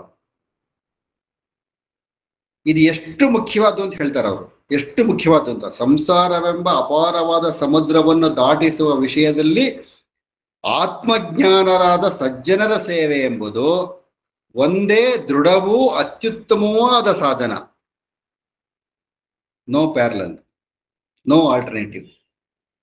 ಅದನ್ನು ಬಿಟ್ರೆ ತಪಸ್ಸುಗಳಾಗಲಿ, ತೀರ್ಥಯಾತ್ರೆಗಳಾಗಲಿ, ತರ್ಕ ವ್ಯಾಕರಣಾದ ಶಾಸ್ತ್ರಾಧ್ಯಯನಗಳಾಗಲಿ, ನೋಡಿ ಎಷ್ಟು ಕಂಪ್ಯಾರಿಸನ್ ಕೊಡ್ತಾರೆ. ತಪಸ್ಸುಗಳಾಗಲಿ, ತೀರ್ಥಯಾತ್ರೆಗಳೇ ಆಗಲಿ, ತರ್ಕ ವ್ಯಾಕರಣದ ಶಾಸ್ತ್ರಾಧ್ಯಯನ ಆಗಲಿ, ಇವು ಯಾವುದೊಂದು ಅಣು ಮಾತ್ರವೂ ಪ್ರಯೋಜನಕಾರಿಯಾಗುವುದಿಲ್ಲ. ಈ ಸಜ್ಜನರ ಸಾಲಿನಲ್ಲಿ ನಮಗೆ ಉಪಕಾರ ಮಾಡಿದವರು, ನಮ್ಮ ಗುರುಗಳು, ನಮ್ಮ ಹಿರಿಯರು ಎಲ್ಲರೂ ಸೇರ್ಕೊಳ್ತಾರೆ. ಅವ್ರ ಸೇವೆ ಮಾಡೋದು ಅಂತಂದ್ರೆ ಏನು? ಹೋಗಿ ಅವ್ರಿಗೇನು ಸ್ನಾನ ಮಾಡಿಸೋದು, ಬಟ್ಟೆ ಹಾಕೋದು ಈ ತರದ್ದೇ ಇಲ್ಲ. ಅವಶ್ಯಕತೆ ಬಂದಾಗ ಅವ್ರ ಸೇವೆ ಮಾಡ್ಬೇಕು. ಅದು ಅವ್ರ ಕರೀಲಿ ಆಮೇಲೆ ನೋಡ್ಕೊಳ್ಳೋಣ ಹಾಗೆ ಅಂತ ಇಲ್ಲ. ಈಗ ಅವ್ರ ಮನೇಲಿ ಏನೋ ಒಂದು ಪೂಜೆ ಇಟ್ಕೊಂಡಿದ್ದಾರೆ ಅಂತ ಇಟ್ಕೊಳ್ಳಿ. ನಾವು ನಮ್ಮ ಮನೆಯಿಂದ ಹೂವು, ಹಣ್ಣು ಇತ್ಯಾದಿ ಎಲ್ಲ ತಗೊಂಡೋಗೋದು, ಶುಚಿಯಾಗಿ ಹೋಗೋದು, ಶುದ್ಧರಾಗಿ ಹೋಗೋದು, ಅವರ ನೆರವಿಗೆ ನಿಂತ್ಕೊಳ್ಳೋದಲ್ಲಿ ಎಡಗೈ ಬಲಗೈ ಆಗಿ ಏನು ಕೇಳ್ತಾರೋ ಅದನ್ನು ಕೊಡ್ತಾ ಇರೋದು ಮಾಡ. ಅದೇ ಸಜ್ಜನರ ಸೇವೆ ಅಂತಂದ್ಬಿಟ್ಟು. ಆಮೇಲೆ ನೋಡಿ, ನಮಗೆ ಸಾಮಾನ್ಯವಾಗಿ ಜೀವನದಲ್ಲಿ ಏರಿಳಿತಗಳು ಅದು ಇದೆಲ್ಲ ನಡೀತಾನೆ ಇರುತ್ತೆ. ಆ ನಡೀತಾ ಇದ್ದಾಗ ಏನಾಗುತ್ತೆ, ನಮಗೆ ಯಾವ್ದಲ್ಲೂ ಆಸಕ್ತಿ ಇಟ್ಕೊಂಡಿರ್ತೀವಿ, ಯಾವ್ದನ್ನೂ ಆಸೆ ಪಟ್ಟಿರ್ತೀವಿ, ಅದು ಸಿಗೋದಿಲ್ಲ, ಬೇಜಾರು, ಹೀಗೆಲ್ಲ ಇರುತ್ತದೆ. ಅದೆಲ್ಲ ಇಲ್ಲದೆ ಹೋಗ್ಬಿಟ್ರೆ ಹಾಗಿರುತ್ತೆ ಅಂತ. ನಾವು ಅವುಗಳನ್ನೆಲ್ಲ ಯಾವ ದೃಷ್ಟಿಯಿಂದ ನೋಡ್ಬೇಕು? ಅವತ್ಸಲೋ ಯಥಾ ಬಂಧುರದ್ವೇಷಾಯ ಧಿಯ. ಅವತ್ಸಲೋ ಯಥಾ ಬಂಧುರರ ದ್ವೇಷಯ ಧಿಯ ದೃಶ್ಯತೆ ಪಶ್ಯ ತದ್ವತ್ವಂ ತ್ವಂ ಪಂಜರಮಾತ್ಮನಃ ಅಂತ ಹೇಳ್ತಾರೆ. ಅದೇನಂತಂದ್ರೆ, ರಾಗದ್ವೇಷಗಳಿದ್ರೆ, ರಾಗದ್ವೇಷಗಳು ಅಂತಂದ್ರೆ ನಮ್ಮ ಲೌಕಿಕ ವ್ಯವಹಾರದಲ್ಲಿ ನಮಗೆ ಅತ್ಯಂತ ಆಸಕ್ತಿ ಇರೋದು. ಎಲ್ಲ ಅದು ಬೇಕು ಇದು ಬೇಕು ಹಾಗೆ ಮಾಡ್ಬೇಕು ಹೇಗೆ ನಾನು ಆಗ್ಬೇಕು ಇದು ಮಾಡ್ಬೇಕು ಎಲ್ಲ ಅಂತ ಅನ್ಬೋದು ಇದ್ರೆ ನಮಗೇನಾರು ನಷ್ಟ ಆಯ್ತು, ಮಾಡೋ ಕೆಲಸ ಕೈ ಹಿಡಿದಿಲ್ಲ, ಯಾರೋ ಮೋಸ ಮಾಡಿದ್ರು, ನಾವು ನಮಗೆ ಕೈಗೆ ಎಟಕದಿರೋ ಕೆಲಸಕ್ಕೆ ಕೈ ಹಾಕಿದ್ವು, ಅಲ್ಲಿ ನಮಗೆ ತುಂಬಾ ಲಾಸ್ ಆಯ್ತು, ಇದೆಲ್ಲ ಮಾಡೋದ್ರಿಂದ ಏನಾಗುತ್ತೆ, ನಮಗೆ ಬೇಜಾರಾಗುತ್ತೆ, ದುಃಖ ಬರುತ್ತೆ, ಜೀವನ ಜಿಗುಪ್ಸೆ ಬರುತ್ತೆ, ಎಲ್ಲ ಬರುತ್ತೆ. ಆದ್ರೆ ಇದನ್ನೆಲ್ಲ ಬಿಟ್ಬಿಟ್ಟು ರಾಗ ದ್ವೇಷಗಳನ್ನ ಬಿಟ್ಟು ಉದಾಸೀನ ಭಾವದಿಂದ ವ್ಯವಹರಿಸುವವನಿಗೆ ಶೋಕದ ಪ್ರಸಕ್ತಿಯೇ ಇರೋದಿಲ್ಲ ಅಂತ. ಅಂದ್ರೆ ಆಸೆ ಇದ್ರೆ ತಾನೇ ದುಃಖ, ಆಸೆನೇ ಇಲ್ಲದೆ ಹೋದ್ರೆ ದುಃಖ ಎಲ್ಲಿಂದ ಬಂತು? ಸಿಂಪಲ್. ಆಸೆ ಇಲ್ಲದೆ ಬದುಕೇ ಇಲ್ಲ, ಅದು ಸಿಂಪಲ್. ಆದ್ರೆ ಎಂಥ ಆಸೆ ಇರಬೇಕು? ಯಾವುದು ನಮಗೆ ಹೇಗಿಟ್ಕೊತ್ತೋ ಅದು. ಯಾವುದು ಅದಕ್ಕೆ ಆಸೆ ಪಡ್ತೀವಿ ಅದು ಕೈಗೆ ಎಟಕದೇ ಇದ್ರೂ ನಮಗೆ ದುಃಖ ಆಗೋದಿಲ್ವೋ ಅಂಥದ್ದು, ಅಂಥದಕ್ಕೆ ಆಸೆ ಆದ್ರಿಂದ ಇದನ್ನ ಹೇಗೆ ನೋಡ್ಬೇಕು ಅಂತ ತುಂಬಾ ಜನ ಹೇಳ್ಕೊಡ್ತಾರೆ ವಸಿಷ್ಠರು. ಉದಾಸೀನ ಭಾವದಿಂದ ವ್ಯವಹರಿಸೋದು ಹೇಗೆ? ನಮಗೆ ಲೋಕದಲ್ಲಿ ಅದು ಬೇಕು ಇದು ಬೇಕು ಅನ್ನೋ ಆಸೆಗಳಿರುತ್ತೆ, ಅದೆಲ್ಲ ಇದ್ದೇ ಇರುತ್ತಲ್ಲ. ಉದಾಸೀನ ಭಾವ ತೋರೋದು ಹೇಗೆ? ಯಾವ ತರ ತೋರೋದು ಉದಾಸೀನ ಭಾವನ ಅಂತಂದ್ರೆ, ಈಗ ನಮ್ಮ ಬಂಧುಗಳಲ್ಲಿ ಕೆಲವರು, ಸ್ನೇಹ ವಲಯದಲ್ಲಿ ಕೆಲವರು, ವ್ಯಾವಹಾರಿಕ ಜಗತ್ತಿನಲ್ಲಿ ಕೆಲವರು ನಮ್ಮನ್ನ ಉದಾಸೀನ ಭಾವದಿಂದ ನೋಡ್ತಾ ಇರ್ತಾರಲ್ಲ, ನಾವೇನ್ ಮಾಡ್ತೀವಿ? ನಾವು ಅವ್ರ ಉದಾಸೀನ ಭಾವದಿಂದನೇ ನೋಡ್ತೀವಿ. ಅವ್ರು ನಮ್ಮ ಸಿಟ್ಟು ಮಾಡ್ಕೊಂಡು ನಾವು ಸಿಟ್ಟು ಮಾಡ್ಕೊಳ್ತೀವಿ. ಅವ್ರ ಎದುರುಗಡೆ ಬಂದ್ರೆ ವಿಶ್ ಮಾಡಿದ್ರೆ ನಾವು ವಿಶ್ ಮಾಡಲ್ಲ. ಆತರ ತಮ್ಮಲ್ಲಿ ಸ್ನೇಹವಿಲ್ಲದಿರುವ ಬಂಧುವನ್ನು ಲೋಕದಲ್ಲಿ ಜನರು ರಾಗದ್ವೇಷ ರಹಿತವಾದ ಬುದ್ಧಿಯಿಂದ ಉದಾಸೀನರಾಗಿ ಕಾಣುವಂತೆ. ಅಂದ್ರೆ ನೀವು ಯಾರನ್ನಾರು ನೆಗ್ಲೆಕ್ಟ್ ಮಾಡಿದ್ರು ಹೇಟ್ ಮಾಡಬೇಡಿ ಅಂತ. ನೆಗ್ಲೆಕ್ಟ್ ಮಾಡಿ, ಡೋಂಟ್ ಹೇಟ್ ಇಟ್. ನೆಗ್ಲೆಕ್ಟ್ ಮಾಡೋದು ಬೇರೆ, ಹೇಟ್ ಮಾಡೋದು ಬೇರೆ ಅಲ್ಲ. ನೀವು ಅವ್ರನ್ನ ಉದಾಸೀನ ಮಾಡಿ, ಅವ್ರ ಆ ಕಡೆ ಬರ್ತಾರೆ, ನೀವು ಈ ಕಡೆಯಿಂದ ಹೋಗಿ ಪರವಾಗಿಲ್ಲ. ಆದ್ರೆ ಅವನ್ ಇಂಥವನಂತ 10 ಜನದ ಹತ್ರ ಹೇಳ್ಬೇಡಿ ಹೋಗ್ಬಿಟ್ಟು, ನಿಮ್ಮ ಬೇಜಾರನ್ನು ಸೇರಿಸ್ಕೊಂಡು. ಆಗ ಹೇಗೆ ನೋಡ್ಬೇಕು ಅದನ್ನ ಅಂತಂದಾಗ ಇನ್ನೂ ಆಧ್ಯಾತ್ಮದ ತುದಿಗೆ ಹೋಗ್ತಾರವ. ಹೇಗೆ ಅಂತಂದ್ರೆ, ನಾವಿಲ್ಲಿ ಬಂದಿರೋದು ಅತಿಥಿಗಳಾಗಿ, ಹೋಗೋದು ಅತಿಥಿಗಳಾಗಿ. ಇಲ್ಲಿಂದ ಯಾವಾಗ ಹೋಗ್ತೀವಿ ಅಂತ ಗೊತ್ತಿಲ್ಲ, ಏನೋ ತಗೊಂಡು ಹೋಗಲ್ಲ, ಇತ್ಯಾದಿ ಎಲ್ಲ ಇದೆ. ಇಲ್ಲಿ ಇರೋ ತನಕ ಪೃಥ್ವಿಯಲ್ಲಿರ್ತಕ್ಕಂಥ ಮಹಾಭೂತಗಳ ಸೇವೆಯಿಂದ ನಾವು ಸಾರ್ಥಕ ಮಾಡ್ಕೊಳ್ತಾ ಇದ್ದೀವಲ್ಲ ಜೀವನವನ್ನ. ಅದು ಬಿಟ್ರೆ ಶರೀರ ಹೇಗಿರುತ್ತೆ, ಇರೋದಿಲ್ಲ. ನಮಗೆ ಪಂಚಮಹಾಭೂತಗಳ ಸಹಕಾರ ಇಲ್ಲದೆ ಇದ್ರೆ ಜೀವನನೂ ಇಲ್ಲ, ಶರೀರನೂ ಇಲ್ಲ. ಸೊ ಹಾಗಾಗಿ ಈ ಶರೀರ, ನೀನು ಅವುಗಳಿಂದ ಉಪಕೃತನಾಗ್ತಾ ಇದೀಯ, ಹಾಗಾಗಿ ನೀನಿದೀಯ, ನೀನೇನೂ ಅಲ್ಲ ಅಂತ ನಾವು ಶರೀರವನ್ನ ಹೇಗೆ ಉದಾಸೀನ ಭಾವದಿಂದ ನೋಡ್ತೀವೋ ಹಾಗೆ ಅವುಗಳನ್ನು ಉದಾಸೀನ ಭಾವದಿಂದ ನೋಡ್ಬೇಕು ಅಂತ ಹೇಳ್ತಾರೆ. ಈ ಒಂದು ಶ್ಲೋಕವನ್ನ ಸುಮಾರು 1 ಗಂಟೆಗಳ ಕಾಲ ಉದಾಹರಣೆಯ ಸಮೇತ ಪ್ರಸ್ತುತಪಡಿಸ್ಬೋದು, ಅಷ್ಟು ವಿಸ್ತಾರವಾಗಿದೆ ಆಳ ಇದರಲ್ಲಿ. ಈ ವಸಿಷ್ಠರು ಯಾವ ದೃಷ್ಟಿಕೋನದಿಂದ ಹೇಳ್ತಾರೋ ಅದೇ ದೃಷ್ಟಿಕೋನದಿಂದ ಶ್ರೀರಾಮಚಂದ್ರ ಅರ್ಥ ಮಾಡ್ಕೊಳ್ತಾ ಹೋಗ್ತಾ ಇದ್ದಾನೆ. ಹಾಗಾಗಿ ಅವನು ಕೂಡ ಏಕಸಂಧಿಗ್ರಾಹಿನೇನೆ. ಉದಾಸೀನ ಯಾಕೆ ಬರಬೇಕು ಅಂತಂದ್ರೆ, ಅವ್ರ ಅದ್ ಹೇಳ್ತಲ್ಲ, ಆಧ್ಯಾತ್ಮ ತುದಿಗೆ ಹೋಗ್ತಾರೆ.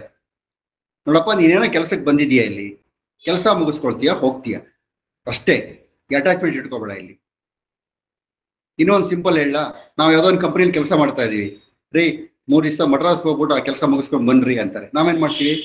ಹೋಗ್ತೀವಿ ಮಡ್ರಾಸ್ಗೆ, ಚೆನ್ನೈಗೆ ಹೋಗ್ತೀವಿ. ಆ ಆಫೀಸ್ ನಮ್ದಲ್ಲ, ಅಲ್ಲಿರೋ ಜನ ನಮ್ಮವರಲ್ಲ, ಅಲ್ಲಿ ಊಟ ತಿಂಡಿ ನಮ್ದಲ್ಲ, ಅಲ್ಲಿ ವ್ಯವಹಾರ ನಮ್ದಲ್ಲ. ಬಟ್ ಬಂದಿರೋ ಕೆಲಸ ಮುಗಿಸ್ಬೇಕಲ್ಲ, ಸೊ ಅವ್ರನ್ನೆಲ್ಲ ಫ್ರೆಂಡ್ಸ್ ಅನ್ಕೋತೀವಿ. ಆ ಆಫೀಸ್ನಲ್ಲಿ ಕೆಲಸ ಮಾಡೋರಲ್ಲ ನಮ್ಮ ಫ್ರೆಂಡ್ಸ್. ಬರ ತಗೊಂಬಪ್ಪ, ಇದು ತಗೊಂಬಪ್ಪ, ಅದ್ ಕೊಡಪ್ಪ, ಇದು ಕೊಡಪ್ಪ, ಎಲ್ಲ ಮಾಡ್ಕೊಡ್ತೀವಿ. ಆಯ್ತಾ, 3 ದಿನ ಬಿಟ್ಟು ಬರ್ತಾ ಇರ್ತೀವಿ ನಾವು. ಆಫೀಸು ನಮ್ದಲ್ಲ, ಜನಗಳು ನಮ್ದಲ್ಲ, ವಾತಾವರಣವೂ ನಮ್ದಲ್ಲ, ಚೆನ್ನೈಯೂ ನಮ್ದಲ್ಲ. ಎಲ್ಲಿಗೆ ಬಂದು ವಾಪಸ್ ಬಂದು ಜೀವನ ಇಷ್ಟೇ. 3 ದಿನಗಳ ಬಾಳು ಅಂತ ಹೇಳ್ತೀವಲ್ಲ, ಹಾಗೆ. ಅದಕ್ಕೋಸ್ಕರ ನೀನು ಯಾವುದನ್ನು ಕೂಡ ತುಂಬಾ ಅಟ್ಯಾಚ್ಮೆಂಟ್ ಆಗಿ ಇಟ್ಕೊಳ್ಬೇಡ, ಆದ್ರೆ ಆಸಕ್ತಿ ಇಟ್ಕೋಬೇಕು. ನಾನು ಯಾವತ್ತೂ ಹೊರಟೋಗ್ತೀನಿ, ನಾನಾಗಿ ರಾಜ ಆಗ್ಬೇಕಿಲ್ಲಿ, ನಾನ್ಯಾಕೆ ಸೀತೆಯನ್ನು ಮದುವೆ ಆಗ್ಬೇಕು, ನಾನ್ಯಾಕೆ ಇಲ್ಲಿ ರಾಜ ಆಗ್ಬೇಕು, ನಾನ್ಯಾಕೆ ಅಲ್ಲಿ ರಾಜ್ಯ ಆಳ್ಬೇಕು, ನಾನ್ಯಾಕೆ ಯುದ್ಧ ಮಾಡ್ಬೇಕು, ಅದೆಲ್ಲ ಯಾಕೆ ಮಾಡ್ಬೇಕು, ಹೋಗೋದಲ್ವಾ, ಅದಲ್ಲ ಕರ್ತವ್ಯ ಮಾಡೋದು. ಕರ್ಮಣ್ಯವಾಧಿಕಾರಸ್ಥೆ ಮಾ ಫಲೇಶು ಕದಾಚನ ಮಾಡು, ಮಾಡುವಾಗ ಇದನ್ನೆಲ್ಲ ಮಾಡು. ಕರ್ಮ ಮಾಡ್ಲೇಬೇಕು, ಕರ್ಮ ಮಾಡುವಾಗ ಈ ಗೈಡ್ಲೈನ್ಸ್ ಎಲ್ಲ ಇಟ್ಕೊಳ್ಬೇಕು ಅಂತ ಹೇಳಿ ಬಹಳ. ಆಮೇಲೆ ರಾಜ ಬಹಳ ಮುಖ್ಯವಾಗಿದ್ದು. ಯಾಕೆ ಕೊನೆಯ ಪಾಯಿಂಟ್ ಹೇಳ್ಬಿಡ್ತೀನಿ, ವಾಸ ಟೈಮ್ ಆಯ್ತು ಅಂತ ಹೇಳ್ತಾರೆ. ಆಮೇಲೆ ಯಾಕೆ ಶ್ರೀರಾಮಚಂದ್ರನ ಆದರ್ಶ ಪುರುಷ, ಆದರ್ಶ ರಾಜ ಅಂತ ಹೇಳ್ತಾರೆ ಅಂದ್ರೆ, ಈ ಎಲ್ಲ ವಿದ್ಯೆಗಳನ್ನ ಕರಗತ ಮಾಡ್ಕೊಂಡಿದ್ರೆ ನಾವು. ಅವನ ಎಕ್ಸಾಮ್ಗೋಸ್ಕರ ಓದ್ಲಿಲ್ಲ, ಎಕ್ಸಾಮ್ಗೋಸ್ಕರ ಟ್ಯೂಷನ್ಗೆ ಬರಲಿಲ್ಲ, ಎಕ್ಸಾಮ್ ಬರೆದು ಪಾಸ್ ಆಗ್ಲಿಲ್ಲ, ಜೀವನ ಕಳವಡಿಸ್ಕೊಂಡ. ಅದಕ್ಕೆ ಅವ್ರು ಹೇಳ್ತಾರೆ ರಾಜ ಹೇಗಿರ್ಬೇಕು ಅಂತ ಹೇಳ್ತಾರೆ. ಪ್ರಭುತ್ವಂ ಸಮದೃಷ್ಟಿತ್ವಂ ಸ್ವಾದ್ರಾಜ ವಿದ್ಯೆಯ, ಪ್ರಭುತ್ವಂ ಸಮದೃಷ್ಟಿತ್ವಂ ಸ್ವಾದ್ರಾಜ ವಿದ್ಯೆಯ ತಾಮೇವ ಯೋ ನ ಜಾನಾತಿ ನಾಸೌ ಮಂತ್ರಿ ನಸೋಧಿಪಃ ಅಂತ ಹೇಳ್ತಾರೆ. ಅಂದ್ರೆ ಏನು ಅಂದ್ರೆ, ಪ್ರಭುತ್ವ ಅಂದ್ರೆ ಅಡ್ಮಿನಿಸ್ಟ್ರೇಷನ್ ಆಫ್ ಎ ಕಿಂಗ್ ಯಾವಾಗ್ಲೂ ಸಮದೃಷ್ಟಿ ಅಧೀನವಾಗಿರ್ಬೇಕಂತೆ. ಸಮದೃಷ್ಟಿ, ಲೋಕದೃಷ್ಟಿ. ಅದಕ್ಕೋಸ್ಕರನೇ ಪ್ರಭುತ್ವ ಅಂತ ಅನ್ನೋದು, ಅಂದ್ರೆ ರಾಜರ ಆಳ್ವಿಕೆ ಅಂತ ಅನ್ನೋದು ಸಮದೃಷ್ಟಿತ್ವವಾಗಿರ್ಬೇಕು ಯಾವಾಗ್ಲೂ. ಯಾವ ರಾಜರು ಬಂದು ಆ ಸಿಂಹಾಸನದಲ್ಲಿ ಕೂತ್ಕೊಂಡ್ರು ಅದೇ ರೀತಿ ಇರಬೇಕು, ಅದು ಮುಖ್ಯ ನೋಡಿ. ಈ ರಾಜ ಬಂದ ಈ ತರ, ಆ ಮಂತ್ರಿ ಬಂದ ಆ ತರ ಅಲ್ಲ. ಈ ರಾಜ್ಯದ ರಾಜನಾಗುವವನ ಮೂಲೋದ್ದೇಶ, ಮೂಲ ಗುಣ ಯಾವುದಾಗಿರ್ಬೇಕಪ್ಪ ಅಂತಂದ್ರೆ ಸಮದೃಷ್ಟಿಗೆ ಅಧೀನವಾಗಿರ್ಬೇಕು, ಯಾರು ಆಗ್ಲಿ ರಾಜ. ಆದ್ರಿಂದಲೇ ಅವ್ರು ಹೇಳ್ತಾರೆ ರಾಜನು ಸರ್ವತ್ರ ಸಮದರ್ಶಿಯಾಗಿರ್ಬೇಕು. ಆಮೇಲೆ ಈ ಸಮದೃಷ್ಟಿತ್ವ ಎಲ್ಲಿಂದ ಬರುತ್ತೆ, ಹೇಗೆ ಬರುತ್ತೆ, ಯಾರು ಟ್ರೈನಿಂಗ್ ಕೊಡ್ತಾರೆ, ಯಾರು ಕಲಿಸ್ಕೊಡ್ತಾರೆ ಅಂತಂದ್ರೆ, ನೀನು ಕಲಿಯುವ ಅಧ್ಯಾತ್ಮ ವಿದ್ಯೆಯಿಂದ ಬರುತ್ತೆ ನಿನಗೆ. ಆ ಅಧ್ಯಾತ್ಮವನ್ನೇ ನಿನಗೆ ಕಲಿಸುತ್ತದು. ಆಮೇಲೆ ಯಾರು ಇಂತಹ ಅಧ್ಯಾತ್ಮ ವಿದ್ಯೆಯನ್ನ ಸ್ವತಃ ಕಲ್ತ್ಕೊಳ್ಳಿಲ್ವೋ, ಪಾಠ ಮಾಡಿಸ್ಕೊಳ್ಳಿಲ್ವೋ, ಅನುಷ್ಠಾನ ಮಾಡಲಿಲ್ವೋ, ಅವರು ರಾಜರಾಗಕ್ಕೂ ಯೋಗ್ಯರಲ್ಲ, ಮಂತ್ರಿ ಆಗಕ್ಕೂ ಯೋಗ್ಯರಲ್ಲ, ಸಾಮಾನ್ಯ ಪ್ರಜೆ ಆಗೋಕ್ಕೂ ಯೋಗ್ಯರಲ್ಲ ಅಂತ. ಅಧ್ಯಾತ್ಮ ವಿದ್ಯೆ ಮೂಲೋದ್ದೇಶದಲ್ಲಿ ಇನ್ನೂ ಒಂದೇನಂದ್ರೆ, ಎಲ್ಲರನ್ನೂ ಒಂದೇ ದೃಷ್ಟಿಯಿಂದ ನೋಡ್ತಕ್ಕಂಥದ್ದು. ನಿಮ್ಮ ಹೊಟ್ಟೆ ಹಸುವು ಒಂದೇ, ನನ್ನ ಹೊಟ್ಟೆ ಹಸುವು ಒಂದೇ. ನಿಮ್ಮ ಕಾಲು ನೋವು ಒಂದೇ, ನನ್ನ ಕಾಲು ನೋವು ಒಂದೇ. ನಿಮ್ಮ ನೋವು ಸಂಕಟಗಳು ಒಂದೇ, ನನ್ನ ನೋವು ಸಂಕಟಗಳು ಒಂದೇ ಅಂತಂದಾಗ ಸಮದೃಷ್ಟಿತ್ವದಲ್ಲಿ ನ್ಯಾಯ ಒದಗಿಸೋದು ಬರ್ತೇವೆ. ಆಮೇಲೆ ಅಪ್ಸ್ ಅಂಡ್ ಡೌನ್ಸ್ ಅಂತ ಹೇಳ್ತೀವಿ ನಮ್ಮ ಇದರಲ್ಲಿ. ಯೈರೇವ ಜಾಯತೆ ರಗೋ ಮೂರ್ಖಸ್ಯಾದಿ ಕಥಗತೈ ತೈರೇವ ಬಭೋಗ್ಯೈ ವಿರಾಗ ಉಪಜಾಯತೆ ಅಂತ ಹೇಳ್ತಾರೆ. ಅಂದ್ರೆ ಇಲ್ಲಿ ಜ್ಞಾನಿ ಮತ್ತು ಅಜ್ಞಾನಿ ಅಂತ ಹೇಳ್ತೀವಲ್ಲ, ಮೂರ್ಖ ಮತ್ತೆ ಮತ್ತೆ ಇವನು ಪಂಡಿತ ಪ್ರಾಜ್ಞ, ತಿಳಿದವನು ತಿಳಿದೇ ಇರೋನು. ಮೂರ್ಖ ಅಂತ ಹೇಳೋದು ಬೇಡ, ತಿಳ್ಕೊಂಡಿರೋನು ತಿಳಿದೇ ಇಲ್ಲ ಇರೋನು, ಅರಿವಿರೋನು ಅರಿವಿಲ್ಲದೆ ಇರೋನು. ಈಗ ನಮಗೆ ಒಂದು ಬಾಡಿಗೆ ಮನೇಲಿದ್ನು, ಸ್ವಲ್ಪ ದೊಡ್ಡ ಬಾಡಿಗೆ ಮನೆಗೆ ಬಂದು, ಸ್ವಂತ ಮನೆಗೆ ಬಂದು, ಮನೆ ಕಟ್ಟೋದು, 3 ಮಾಡಿ ಹಾಕ್ಸಿದ್ನು, ಬಾಡಿಗೆ ಕೊಟ್ನು, ಇನ್ನೊಂದೆಲ್ಲ ಸೈಟ್ ತಗೊಂಡು, ಬಾಡಿಗೆ ದುಡ್ಡೆಲ್ಲ ಜಾಸ್ತಿ ಬಂತು, ಇನ್ನೊಂದು ಕಡೆ ಎಲ್ಲ ಸೈಟು ತಗೋಬೇಕು ಅಂತ ಅನಿಸ್ತು. ಹೀಗೆ ಯಾವ ಯಾವ ಭೋಗಗಳು ನಮಗೆ ಅಭಿವೃದ್ಧಿಗೆ ಬಂದಾಗೆಲ್ಲ ಅದು ಅದ್ರ ಮೇಲೆ ಪ್ರೀತಿ ಹುಟ್ಟಿ, ನಮಗೆ ಅದ್ರ ಮೇಲೆ ಆಸಕ್ತಿ ಹುಟ್ಟಿ, ಇನ್ನೂ ಸ್ವಲ್ಪ ಅದು ಹೆಚ್ಚು ಮಾಡ್ಕೋಬೇಕು ಅಂತೆಲ್ಲ ಹೋಗ್ತೀವೋ, ಅವನು ಮೂರ್ಖನಾಗ್ತಾನೆ. ಆದರೆ ಪ್ರಾಜ್ಞನಿಗೆ ಹೇಗೆ ನೋಡಿ, ಪ್ರಾಜ್ಞನೆ ಹೇಗೆ ಅಂತಂದ್ರೆ, ಅಂತಹ ಭೋಗಗಳು ಬಂದಾಗೆಲ್ಲ ವೈರಾಗ್ಯ ಬರ್ತಾ ಬರ್ತಾ ಬರ್ತಾ ಇರೋದು. ಒಂದ್ ಮನೆ ಕಟ್ಟಿದೆ, ಅಯ್ಯೋ ಇಷ್ಟು ದೊಡ್ಡ ಮನೆ ಯಾಕಪ್ಪ ಬೇಕಾದ್ರೆ, ಅದೇ ಸಾಕಾಗಿತ್ತು ನಮ್ಗೆ, ಅದೊಂದು ವೈರಾಗ್ಯ. ಅಯ್ಯೋ ಬಾಡಿಗೆ ಕೊಡೋದು, ಬಾಡಿಗೆ ವಸೂಲಿ ಮಾಡೋದೆಲ್ಲ ಬಹಳ ಕಷ್ಟ, ತಾಪತ್ರೆಗಳ ಬೇಡ, ಅದೊಂದು ವೈರಾಗ್ಯ. ಸೊ ಆ ಜ್ಞಾನಿಗೆ ಅವೆಲ್ಲ ಬರುತ್ತದು. ಅದಕ್ಕೆ ನಾವು ನಮ್ಮ ಜೀವನದಲ್ಲಿ ಅಧ್ಯಾತ್ಮ ಚಿಂತನೆಯನ್ನ ದೈನಂದಿನ ಭಾಗವಾಗಿ ಕಾಣಬೇಕು ಅಂತ ಹೇಳಿ. ನೀನು ಏನಾದ್ರೂ ಕೆಲಸ ಮಾಡಪ್ಪ ರಾಮಚಂದ್ರ, ಏನಾದ್ರೂ ಕೆಲಸ ಮಾಡು, ಆದ್ರೆ ಎಲ್ಲವನ್ನೂ ಅಧ್ಯಾತ್ಮ ದೃಷ್ಟಿಯಿಂದನೇ ಮಾಡೋದು. ಅದೇ ನಿನಗೆ ಕಲ್ಸ್ಕೊಟ್ಬಿಡುತ್ತೆ ತಪ್ಪು ಸರಿನಾ, ಬೇರೆಯವ್ರು ಹೇಳೋದೇ ಬೇಡ. ಈಗ ನನಗೆ ವಸಿಷ್ಠರು ಇಷ್ಟೆಲ್ಲ ಹೇಳಿದ್ರು, ನಾವು ರಾಮಾಯಣದಲ್ಲಿ ಇಡೀ ರಾಮಾಯಣ ಓದೋಣ. ಓದಿದಾಗ ರಾಮಚಂದ್ರ ತನ್ನ ರಾಜ್ಯಭಾರದಲ್ಲಿ ಯಾವತ್ತಾದ್ರೂ ಒಂದು ದಿವಸ ಏನಾದ್ರೂ ಒಂದು ಸಮಸ್ಯೆನ ತಗೊಂಡು ವಸಿಷ್ಠರ ಹತ್ರ ಹೋಗಿದ್ದಾನ, ವಿಶ್ವಾಮಿತ್ರರ ಹತ್ರ ಹೋಗಿದ್ದಾನ, ಅಥವಾ ಅಗಸ್ತ್ಯ ಹತ್ರ ಹೋಗಿದ್ದಾನ, ಅಥವಾ ಅವ್ರನ್ನ ಬರಮಾಡ್ಕೊಂಡಿದ್ದಾನ ಅರಮನೆಗೆ, ಈ ಸಮಸ್ಯೆ ಇದೆ ನಿಮ್ಮ ಸಲಹೆ ಬೇಕು ಅಂತ? ಇಲ್ವಲ್ಲ. ಸೊ ಹೇಗೆ ಅವನು ಜ್ಞಾನವನ್ನು ಗಳಿಸ್ಕೊಂಡ? ಗುರುವಿಗೆ ಅಧೀನನಾಗ್ಬಿಟ್ಟ, ಗುರುವಿಗೆ ಶರಣಾಗತನಾಗ್ಬಿಟ್ಟ. ಗುರುವಿನ ಪ್ರಶ್ನೆ ಮಾಡಲಿಲ್ಲ. ಆ ವೈರಾಗ್ಯ ಪ್ರಕರಣದಲ್ಲಿ ಒಂದೊಂದು ಸಣ್ಣ ಸಣ್ಣ ಸಣ್ಣ ಶ್ಲೋಕಗಳು ಕೂಡ ಅವನ ವೈರಾಗ್ಯ ಮಟ್ಟವನ್ನ ತೋರಿಸುತ್ತೆ. ಮತ್ತೆ ವಸಿಷ್ಠ ಅವಳದ ಮೇಲೆ ಎತ್ತಾರೆ, ಮತ್ತಿನ್ನೊಂದು ಪ್ರಶ್ನೆ ತಗೊಂಡ್ಬರ್ತಾರೆ, ಮತ್ತಿನ್ನೊಂದು ಪ್ರಶ್ನೆ ತಗೊಂಡ್ಬರ್ತಾನೆ. ಹೀಗೆ ವಿದ್ಯೆ ಕಲಿತವನು ಸಮರ್ಥ ರಾಜನಾದ. ಹಾಗಾಗಿ ನಾವು ಏನೇ ಮಾಡಿದ್ರು, ಏನೇ ಕೆಲಸಗಳನ್ನು ಮಾಡಿದ್ರು, ಯಾರೊಂದಿಗೆ ವ್ಯವಹಾರ ಮಾಡೋದು, ಏನೇ ಮಾಡಿದ್ರು ಆಧ್ಯಾತ್ಮಿಕ ದೃಷ್ಟಿಯಿಂದ ಮಾಡಿದಾಗ ಮಾತ್ರ ನಮಗೂ ನೆಮ್ಮದಿ, ಬೇರೆಯವ್ರಿಗೂ ನೆಮ್ಮದಿ, ಕೆಲಸವೂ ಸಾರ್ಥಕವಾಗತ್ತೆ ಅಂತ ಹೇಳ್ತಾರೆ. ಈ ರೀತಿಯಾಗಿ ವಸಿಷ್ಠರು ಶ್ರೀರಾಮಚಂದ್ರನಿಗೆ ಇಷ್ಟೆಲ್ಲ ಉಪದೇಶ ಮಾಡಿ ಅವನನ್ನ ಮರ್ಯಾದಾ ಪುರುಷೋತ್ತಮ ತನಿಸಿ ಏಕಪತ್ನಿ ವ್ರತಸ್ಥಾನ ಒಂದು ಅವನಿಗೆ ಇದು ಬಂದು ಮತ್ತೆ ಅವನ ಇಡೀ ಮನುಕುಲಕ್ಕೆ ಒಬ್ಬ ಮಾದರಿಯಾದ ರಾಜನನ್ನಾಗಿ ಮಾಡಿದ್ರು. ಎಷ್ಟು ಸಂಪತ್ತಿತ್ತು, ಎಷ್ಟು ಆದಿತ್ತು, ಎಲ್ಲ ಇತ್ತು. ಆಮೇಲೆ ಅಣ್ಣ ತಮ್ಮಂದಿರ ಮಧ್ಯೆ ಸೌಹಾರ್ದತೆ ಹೇಗಿತ್ತು. ಸೊ ಇದೆಲ್ಲ ಮೌಲ್ಯಗಳು ಯೋಗ ವಾಸಿಷ್ಠದಲ್ಲಿ ಬಹಳ ಇದೆ. ಸಾಧ್ಯವಾದ್ರೆ ಆ ಯೋಗ ವಾಸಿಷ್ಠ ಕಥೆಗಳು ಪುಸ್ತಕ ತಗೊಂಡು ಓದಿ, ಎಲ್ಲ ಕಡೆ ಸಿಕ್ಕತ್ತದು, ಅದು ಓದ್ಬೋದು. ಇದು ದೊಡ್ಡ ಬೃಹತ್ ಗ್ರಂಥ. ಇದು ನಾನು ಹಾಗೆ ಹೊಸವಾಗಲೇ ತೋರಿಸಿರ್ಬೋದು ಅಂತ ಕಾಣುತ್ತೆ ನಿಮಗೆ. ಒಂದೊಂದು ಗ್ರಂಥ ಸುಮಾರು 2800 3000 ಪುಟಗಳಿದೆ ನೋಡಿ. 2800 3000 ಪುಟಗಳಿದೆ ಇದು. ಈ ತರದ 8 ಗ್ರಂಥಗಳಿದೆ, ಒಟ್ಟು 32,000 ಶ್ಲೋಕಗಳು. ಸೊ ಹೀಗಾಗಿ ಇದರಲ್ಲಿ ಅವರು ಆಡುಮುಟ್ಟದ ಸೊಪ್ಪಿಲ್ಲ ಅಂತ ಹೇಳುವಾಗ ಎಲ್ಲ ವಿಚಾರಗಳನ್ನ ತೆಗೆದು ಶ್ರೀರಾಮಚಂದ್ರನ ಒಬ್ಬ ಆದರ್ಶ ಪುರುಷನನ್ನಾಗಿ ಮಾಡಬೇಕು ಅನ್ನೋ ಒಂದು ದೊಡ್ಡ ಉದ್ದೇಶ ಇಟ್ಕೊಂಡವರು. ಅಂದ್ರೆ ಇಲ್ಲಿ ನೋಡಿ, ಅವರು ರಾಜ ಹೇಳಿದ ವಿಚಾರವನ್ನ, ದಶರಥ ಹೇಳಿದ ವಿಚಾರವನ್ನ, ಆಯ್ತು ನಾನೊಂದು ವಾರ 10 ದಿವಸ ಪಾಠ ಮಾಡಿ ಹೋಗ್ತೀನಿ ಅಂತ ಹತ್ರ ಹೇಳಲಿಲ್ಲ. ಅವರು ಶಿಷ್ಯನನ್ನ ತಯಾರು ಮಾಡುವ ಉದ್ದೇಶ ಇಟ್ಕೊಂಡಿದ್ರು. ಹಾಗಾಗಿ ಶಿಷ್ಯ ತಯಾರಾದ, ನಮ್ಮ ನಾಡಿಗೆ, ನಮ್ಮ ಲೋಕಕ್ಕೆ ಒಬ್ಬ ಒಳ್ಳೆಯ ಆದರ್ಶ, ಶ್ರೀರಾಮಚಂದ್ರನ ಆದರ್ಶವನ್ನು ಇವತ್ತಿಗೂ ಯಾಕೆ ನಾವೆಲ್ಲ ಫಾಲೋ ಮಾಡ್ತೀವಿ ಅಂತಂದ್ರೆ ಅದೇ ಬಹಳ ಉದ್ದೇಶ ಆಗುತ್ತೆ. ಅದಕ್ಕೆ ಇನ್ನೊಂದು ಹೇಳ್ತಾರೆ, ಕೊನೆಯದೊಂದು ಹೇಳ್ಬಿಡ್ತೀನಿ. ಉಪದೇಶ ಗಿರಾಮರ್ಥ ಮಾದತ್ತೆ ಹಾರಿ ಹೇಲಯ. ಉಪದೇಶ ಗಿರಾಮರ್ಥ ಮಾದತ್ತೆ ಹಾರಿ ಹೇಲಯ. ಮುಕುರೇ ನಿರ್ಮಲೆ ದ್ರವ್ಯಮಯತ್ನೇನೈ ಬಿಂಬತಿ ಅಂತ.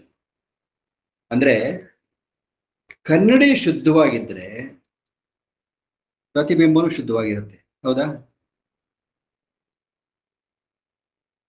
ನಾವು ಕನ್ನಡಿನೇನು ಬೈಯಕ್ಕಾಗಲ್ಲ, ನಮ್ಮ ಬಿಂಬನೇ ಬೈಕೋಬೇಕು.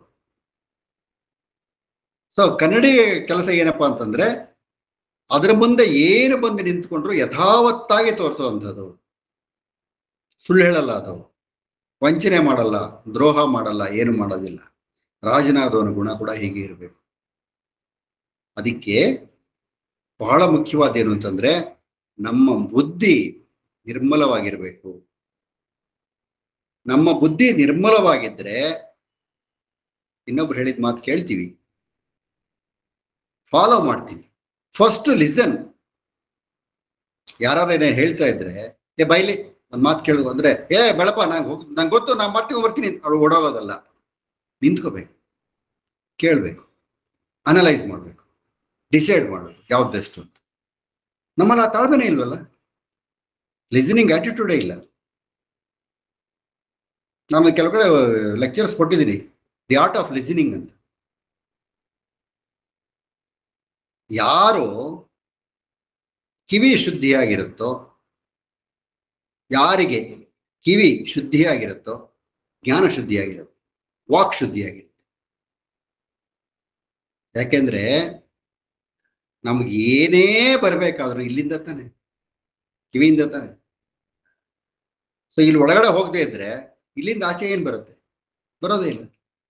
ಸೊ ಇಲ್ಲಿಂದ ಒಳಗಡೆ ಹೋಗ್ಬೇಕು, ಇಲ್ಲಿ ಅನಲೈಸ್ ಆಗ್ಬೇಕು, ಆಮೇಲೆ ಇಲ್ಲಿ ಬರುತ್ತೆ. ಕೇಳಿಸ್ಕೋ, ಅನಲೈಸ್ ಮಾಡು. ಮಾತಾಡಬೇಕು ಅನ್ನೋ ಅವಶ್ಯಕತೆ ಇದ್ರೆ ಮಾತ್ರ ಎಷ್ಟು ಬೇಕೋ ಅಷ್ಟು ಮಾತಾಡು. ಅದಕ್ಕೆ ನಮ್ಮಲ್ಲೆಲ್ಲ ಹೇಳೋರು, this is called over head tank ಅಂತ. ತಲೆ is over head tank, store ಮಾಡ್ಕೋಬೇಕಲ್ಲಿ. ಅಲ್ಲಿ ಓವರ್ ಹೆಡ್ ಟ್ಯಾಂಕ್ ಅಲ್ಲಿ ನೀರಿದ್ರೆ ಎಷ್ಟು ಬೇಕೋ ಅಷ್ಟು ಓಪನ್ ಮಾಡಿದ್ರೆ ನೀರು ಬರುತ್ತಲ್ಲ. ಇಲ್ಲೇ ನೀರು ಇಲ್ಲದೆ ಇದ್ರೆ, ಅದಕ್ಕೆ ಒಬ್ರು ಮೇಷ್ಟ್ರು ಪಾಠ ಮಾಡ್ತಾ ಶಿಷ್ಯನಿಗೆ ಹೇಳಿದಂತೆ, ಏಯ್ ಈ ಕಿವಿಲಿ ಕೇಳಿ ಈ ಕಿವಿಲಿ ಬಿಡೋಣ, ಅದೇ ನ್ಯಾಷನಲ್ ಹೈವೇನ ಅದು. ನಾನು ಹೇಳೋ ಪಾಠನ ಈ ಕಿವಿನಲ್ಲಿ ಕೇಳಿಸ್ಕೊಂಡು ನ್ಯಾಷನಲ್ ಹೈವೇ ಮುಖಾಂತರ ಈ ಕಿವಿಯಿಂದ ಬಿಟ್ಬಿಡ್ತಾ ಇದೆಯಲ್ಲ, ಓವರ್ ಹೆಡ್ ಟ್ಯಾಂಕ್ ಕಳಿಸು ಸ್ವಲ್ಪ ಅಂದ್ರಂತೆ. ಅದಕ್ಕೆ ಶಿಷ್ಯ ಹೇಳಿದ್ನಂತೆ, ಓವರ್ ಹೆಡ್ ಟ್ಯಾಂಕ್ ಕಳಿಸ್ಬೇಕಾದ್ರೆ ಪ್ರೆಷರ್ ಬೇಕಲ್ಲ ಸರ್ ಅಂತ. ಅಂದ್ರೆ ನೀವು ಪಾಠ ಮಾಡೋದೇ ಸರಿ ಇಲ್ಲ ಅಂತ. ನೋಡಿ ಶಿಷ್ಯರು ಹೇಗಿರ್ತಾರೆ. ಹಾಗೆ ನಮ್ಮ ಓವರ್ ಹೆಡ್ ಟ್ಯಾಂಕಿಗೆ ಆದಷ್ಟು ಜ್ಞಾನವನ್ನು ಹೋಗ್ಲಿ, ಜ್ಞಾನ ವಿಚಾರಗಳನ್ನ ನಾವು ಸರಿಯಾದ ರೀತಿಯಲ್ಲಿ ಪ್ರಸ್ತಾಪ ಮಾಡೋಣ. ನೀವು ಹೇಳೋ ವಿಚಾರ ಕರೆಕ್ಟ್ ಆಗೇ ಇರ್ಬೋದು, ಅದು ಹೇಳೋ ರೀತಿ ಸರಿಯಾಗಿಲ್ಲದವ್ರು ಯಾರು ಕೇಳೋದೇ ಇಲ್ವಲ್ಲ. ಸೊ ಹಾಗಾಗಿ ಮೊದಲು ಕೇಳುಗರಿಗೆ ಆಸಕ್ತಿ ಉಂಟು ಮಾಡಬೇಕು, ಆಮೇಲೆ ಹೇಳ್ಬೇಕು. ಪರ್ಸನಾಲಿಟಿ ಡೆವಲಪ್ಮೆಂಟು, ಟೈಮ್ ಮ್ಯಾನೇಜ್ಮೆಂಟು ಇತ್ಯಾದಿ ಎಲ್ಲ ವ್ಯಾಲ್ಯೂಸ್ ಇದರಲ್ಲಿ ದೊಡ್ಡ ನಾವು ಬೃಹತ್ ಗ್ರಂಥನೇ ಬರಬಹುದು, ಅಷ್ಟು ಕ್ವಾಲಿಟೀಸ್ ಇದೆ. ಅಂದ್ರೆ ನಾವು ಕನ್ವರ್ಟ್ ಮಾಡ್ಕೋಬೇಕು. ಯಾವ ಉದ್ದೇಶದಿಂದ ಅವ್ರು ಹೇಳಿದ್ದಾರೆ, ಯಾವ ದೃಷ್ಟಿಕೋನದಿಂದ ಹೇಳಿದ್ದಾರೆ, ಅದನ್ನೆಲ್ಲ ಗಮನಿಸಿದಾಗ ನಮಗೆ ಜೀವನಕ್ಕೆ ನಿಜವಾಗ್ಲೂ ಇದೊಂದು ದಾರಿದೀಪ ಅಂತ ಹೇಳ್ಬೋದು. ಇಷ್ಟು ಹೇಳ್ತಾ ಇವತ್ತಿನ ಒಂದು, ಮೊನ್ನೆ ತಾನೇ ನಾನು ಆಗ್ಲೇ ಹೇಳಿದಾಗೆ ರಾಮನವಮಿ ನಡೆದಾಗಿದೆ. ರಾಮನವಮಿ ನಡೆದ ಸಂದರ್ಭದಲ್ಲಿ 2 ದಿನ ಆಗಿದೆ. ಸೊ ಶ್ರೀರಾಮನ ವಿಚಾರ, ವಸಿಷ್ಠರ ವಿಚಾರ, ಅನೇಕ ವಿಚಾರಗಳನ್ನ ಹಂಚ್ಕೊಳ್ಳೋದಕ್ಕೆ ಒಂದು ಅವಕಾಶ ಮಾಡಿಕೊಟ್ಟಂತ ವಾಣಿ ವಾಸು ವಿಶ್ವವಿದ್ಯಾನಿಲಯದ ದಂಪತಿಗಳಿಗೆ ನಾನು ಶಿರಸಾಷ್ಟಾಂಗ ನಮಸ್ಕಾರ ಮಾಡಿ, ಮತ್ತೆ ಇಷ್ಟೊತ್ತು ಆಸಕ್ತಿಯಿಂದ ನನ್ನ ಉಪನ್ಯಾಸವನ್ನು ಎಷ್ಟು ಜನ ಕೇಳಿದ್ರೋ ಗೊತ್ತಿಲ್ಲ, ಎಲ್ರಿಗೂ ನಾನು ವಂದಿಸಿ ನನ್ನ ಈ ಕಿರು ಉಪನ್ಯಾಸವನ್ನು ಇಲ್ಲಿಗೆ ಮುಕ್ತಾಯ ಮಾಡ್ತಾ ಇದ್ದೀನಿ. ಎಲ್ರಿಗೂ ಮತ್ತೆ ನಮಸ್ಕಾರ.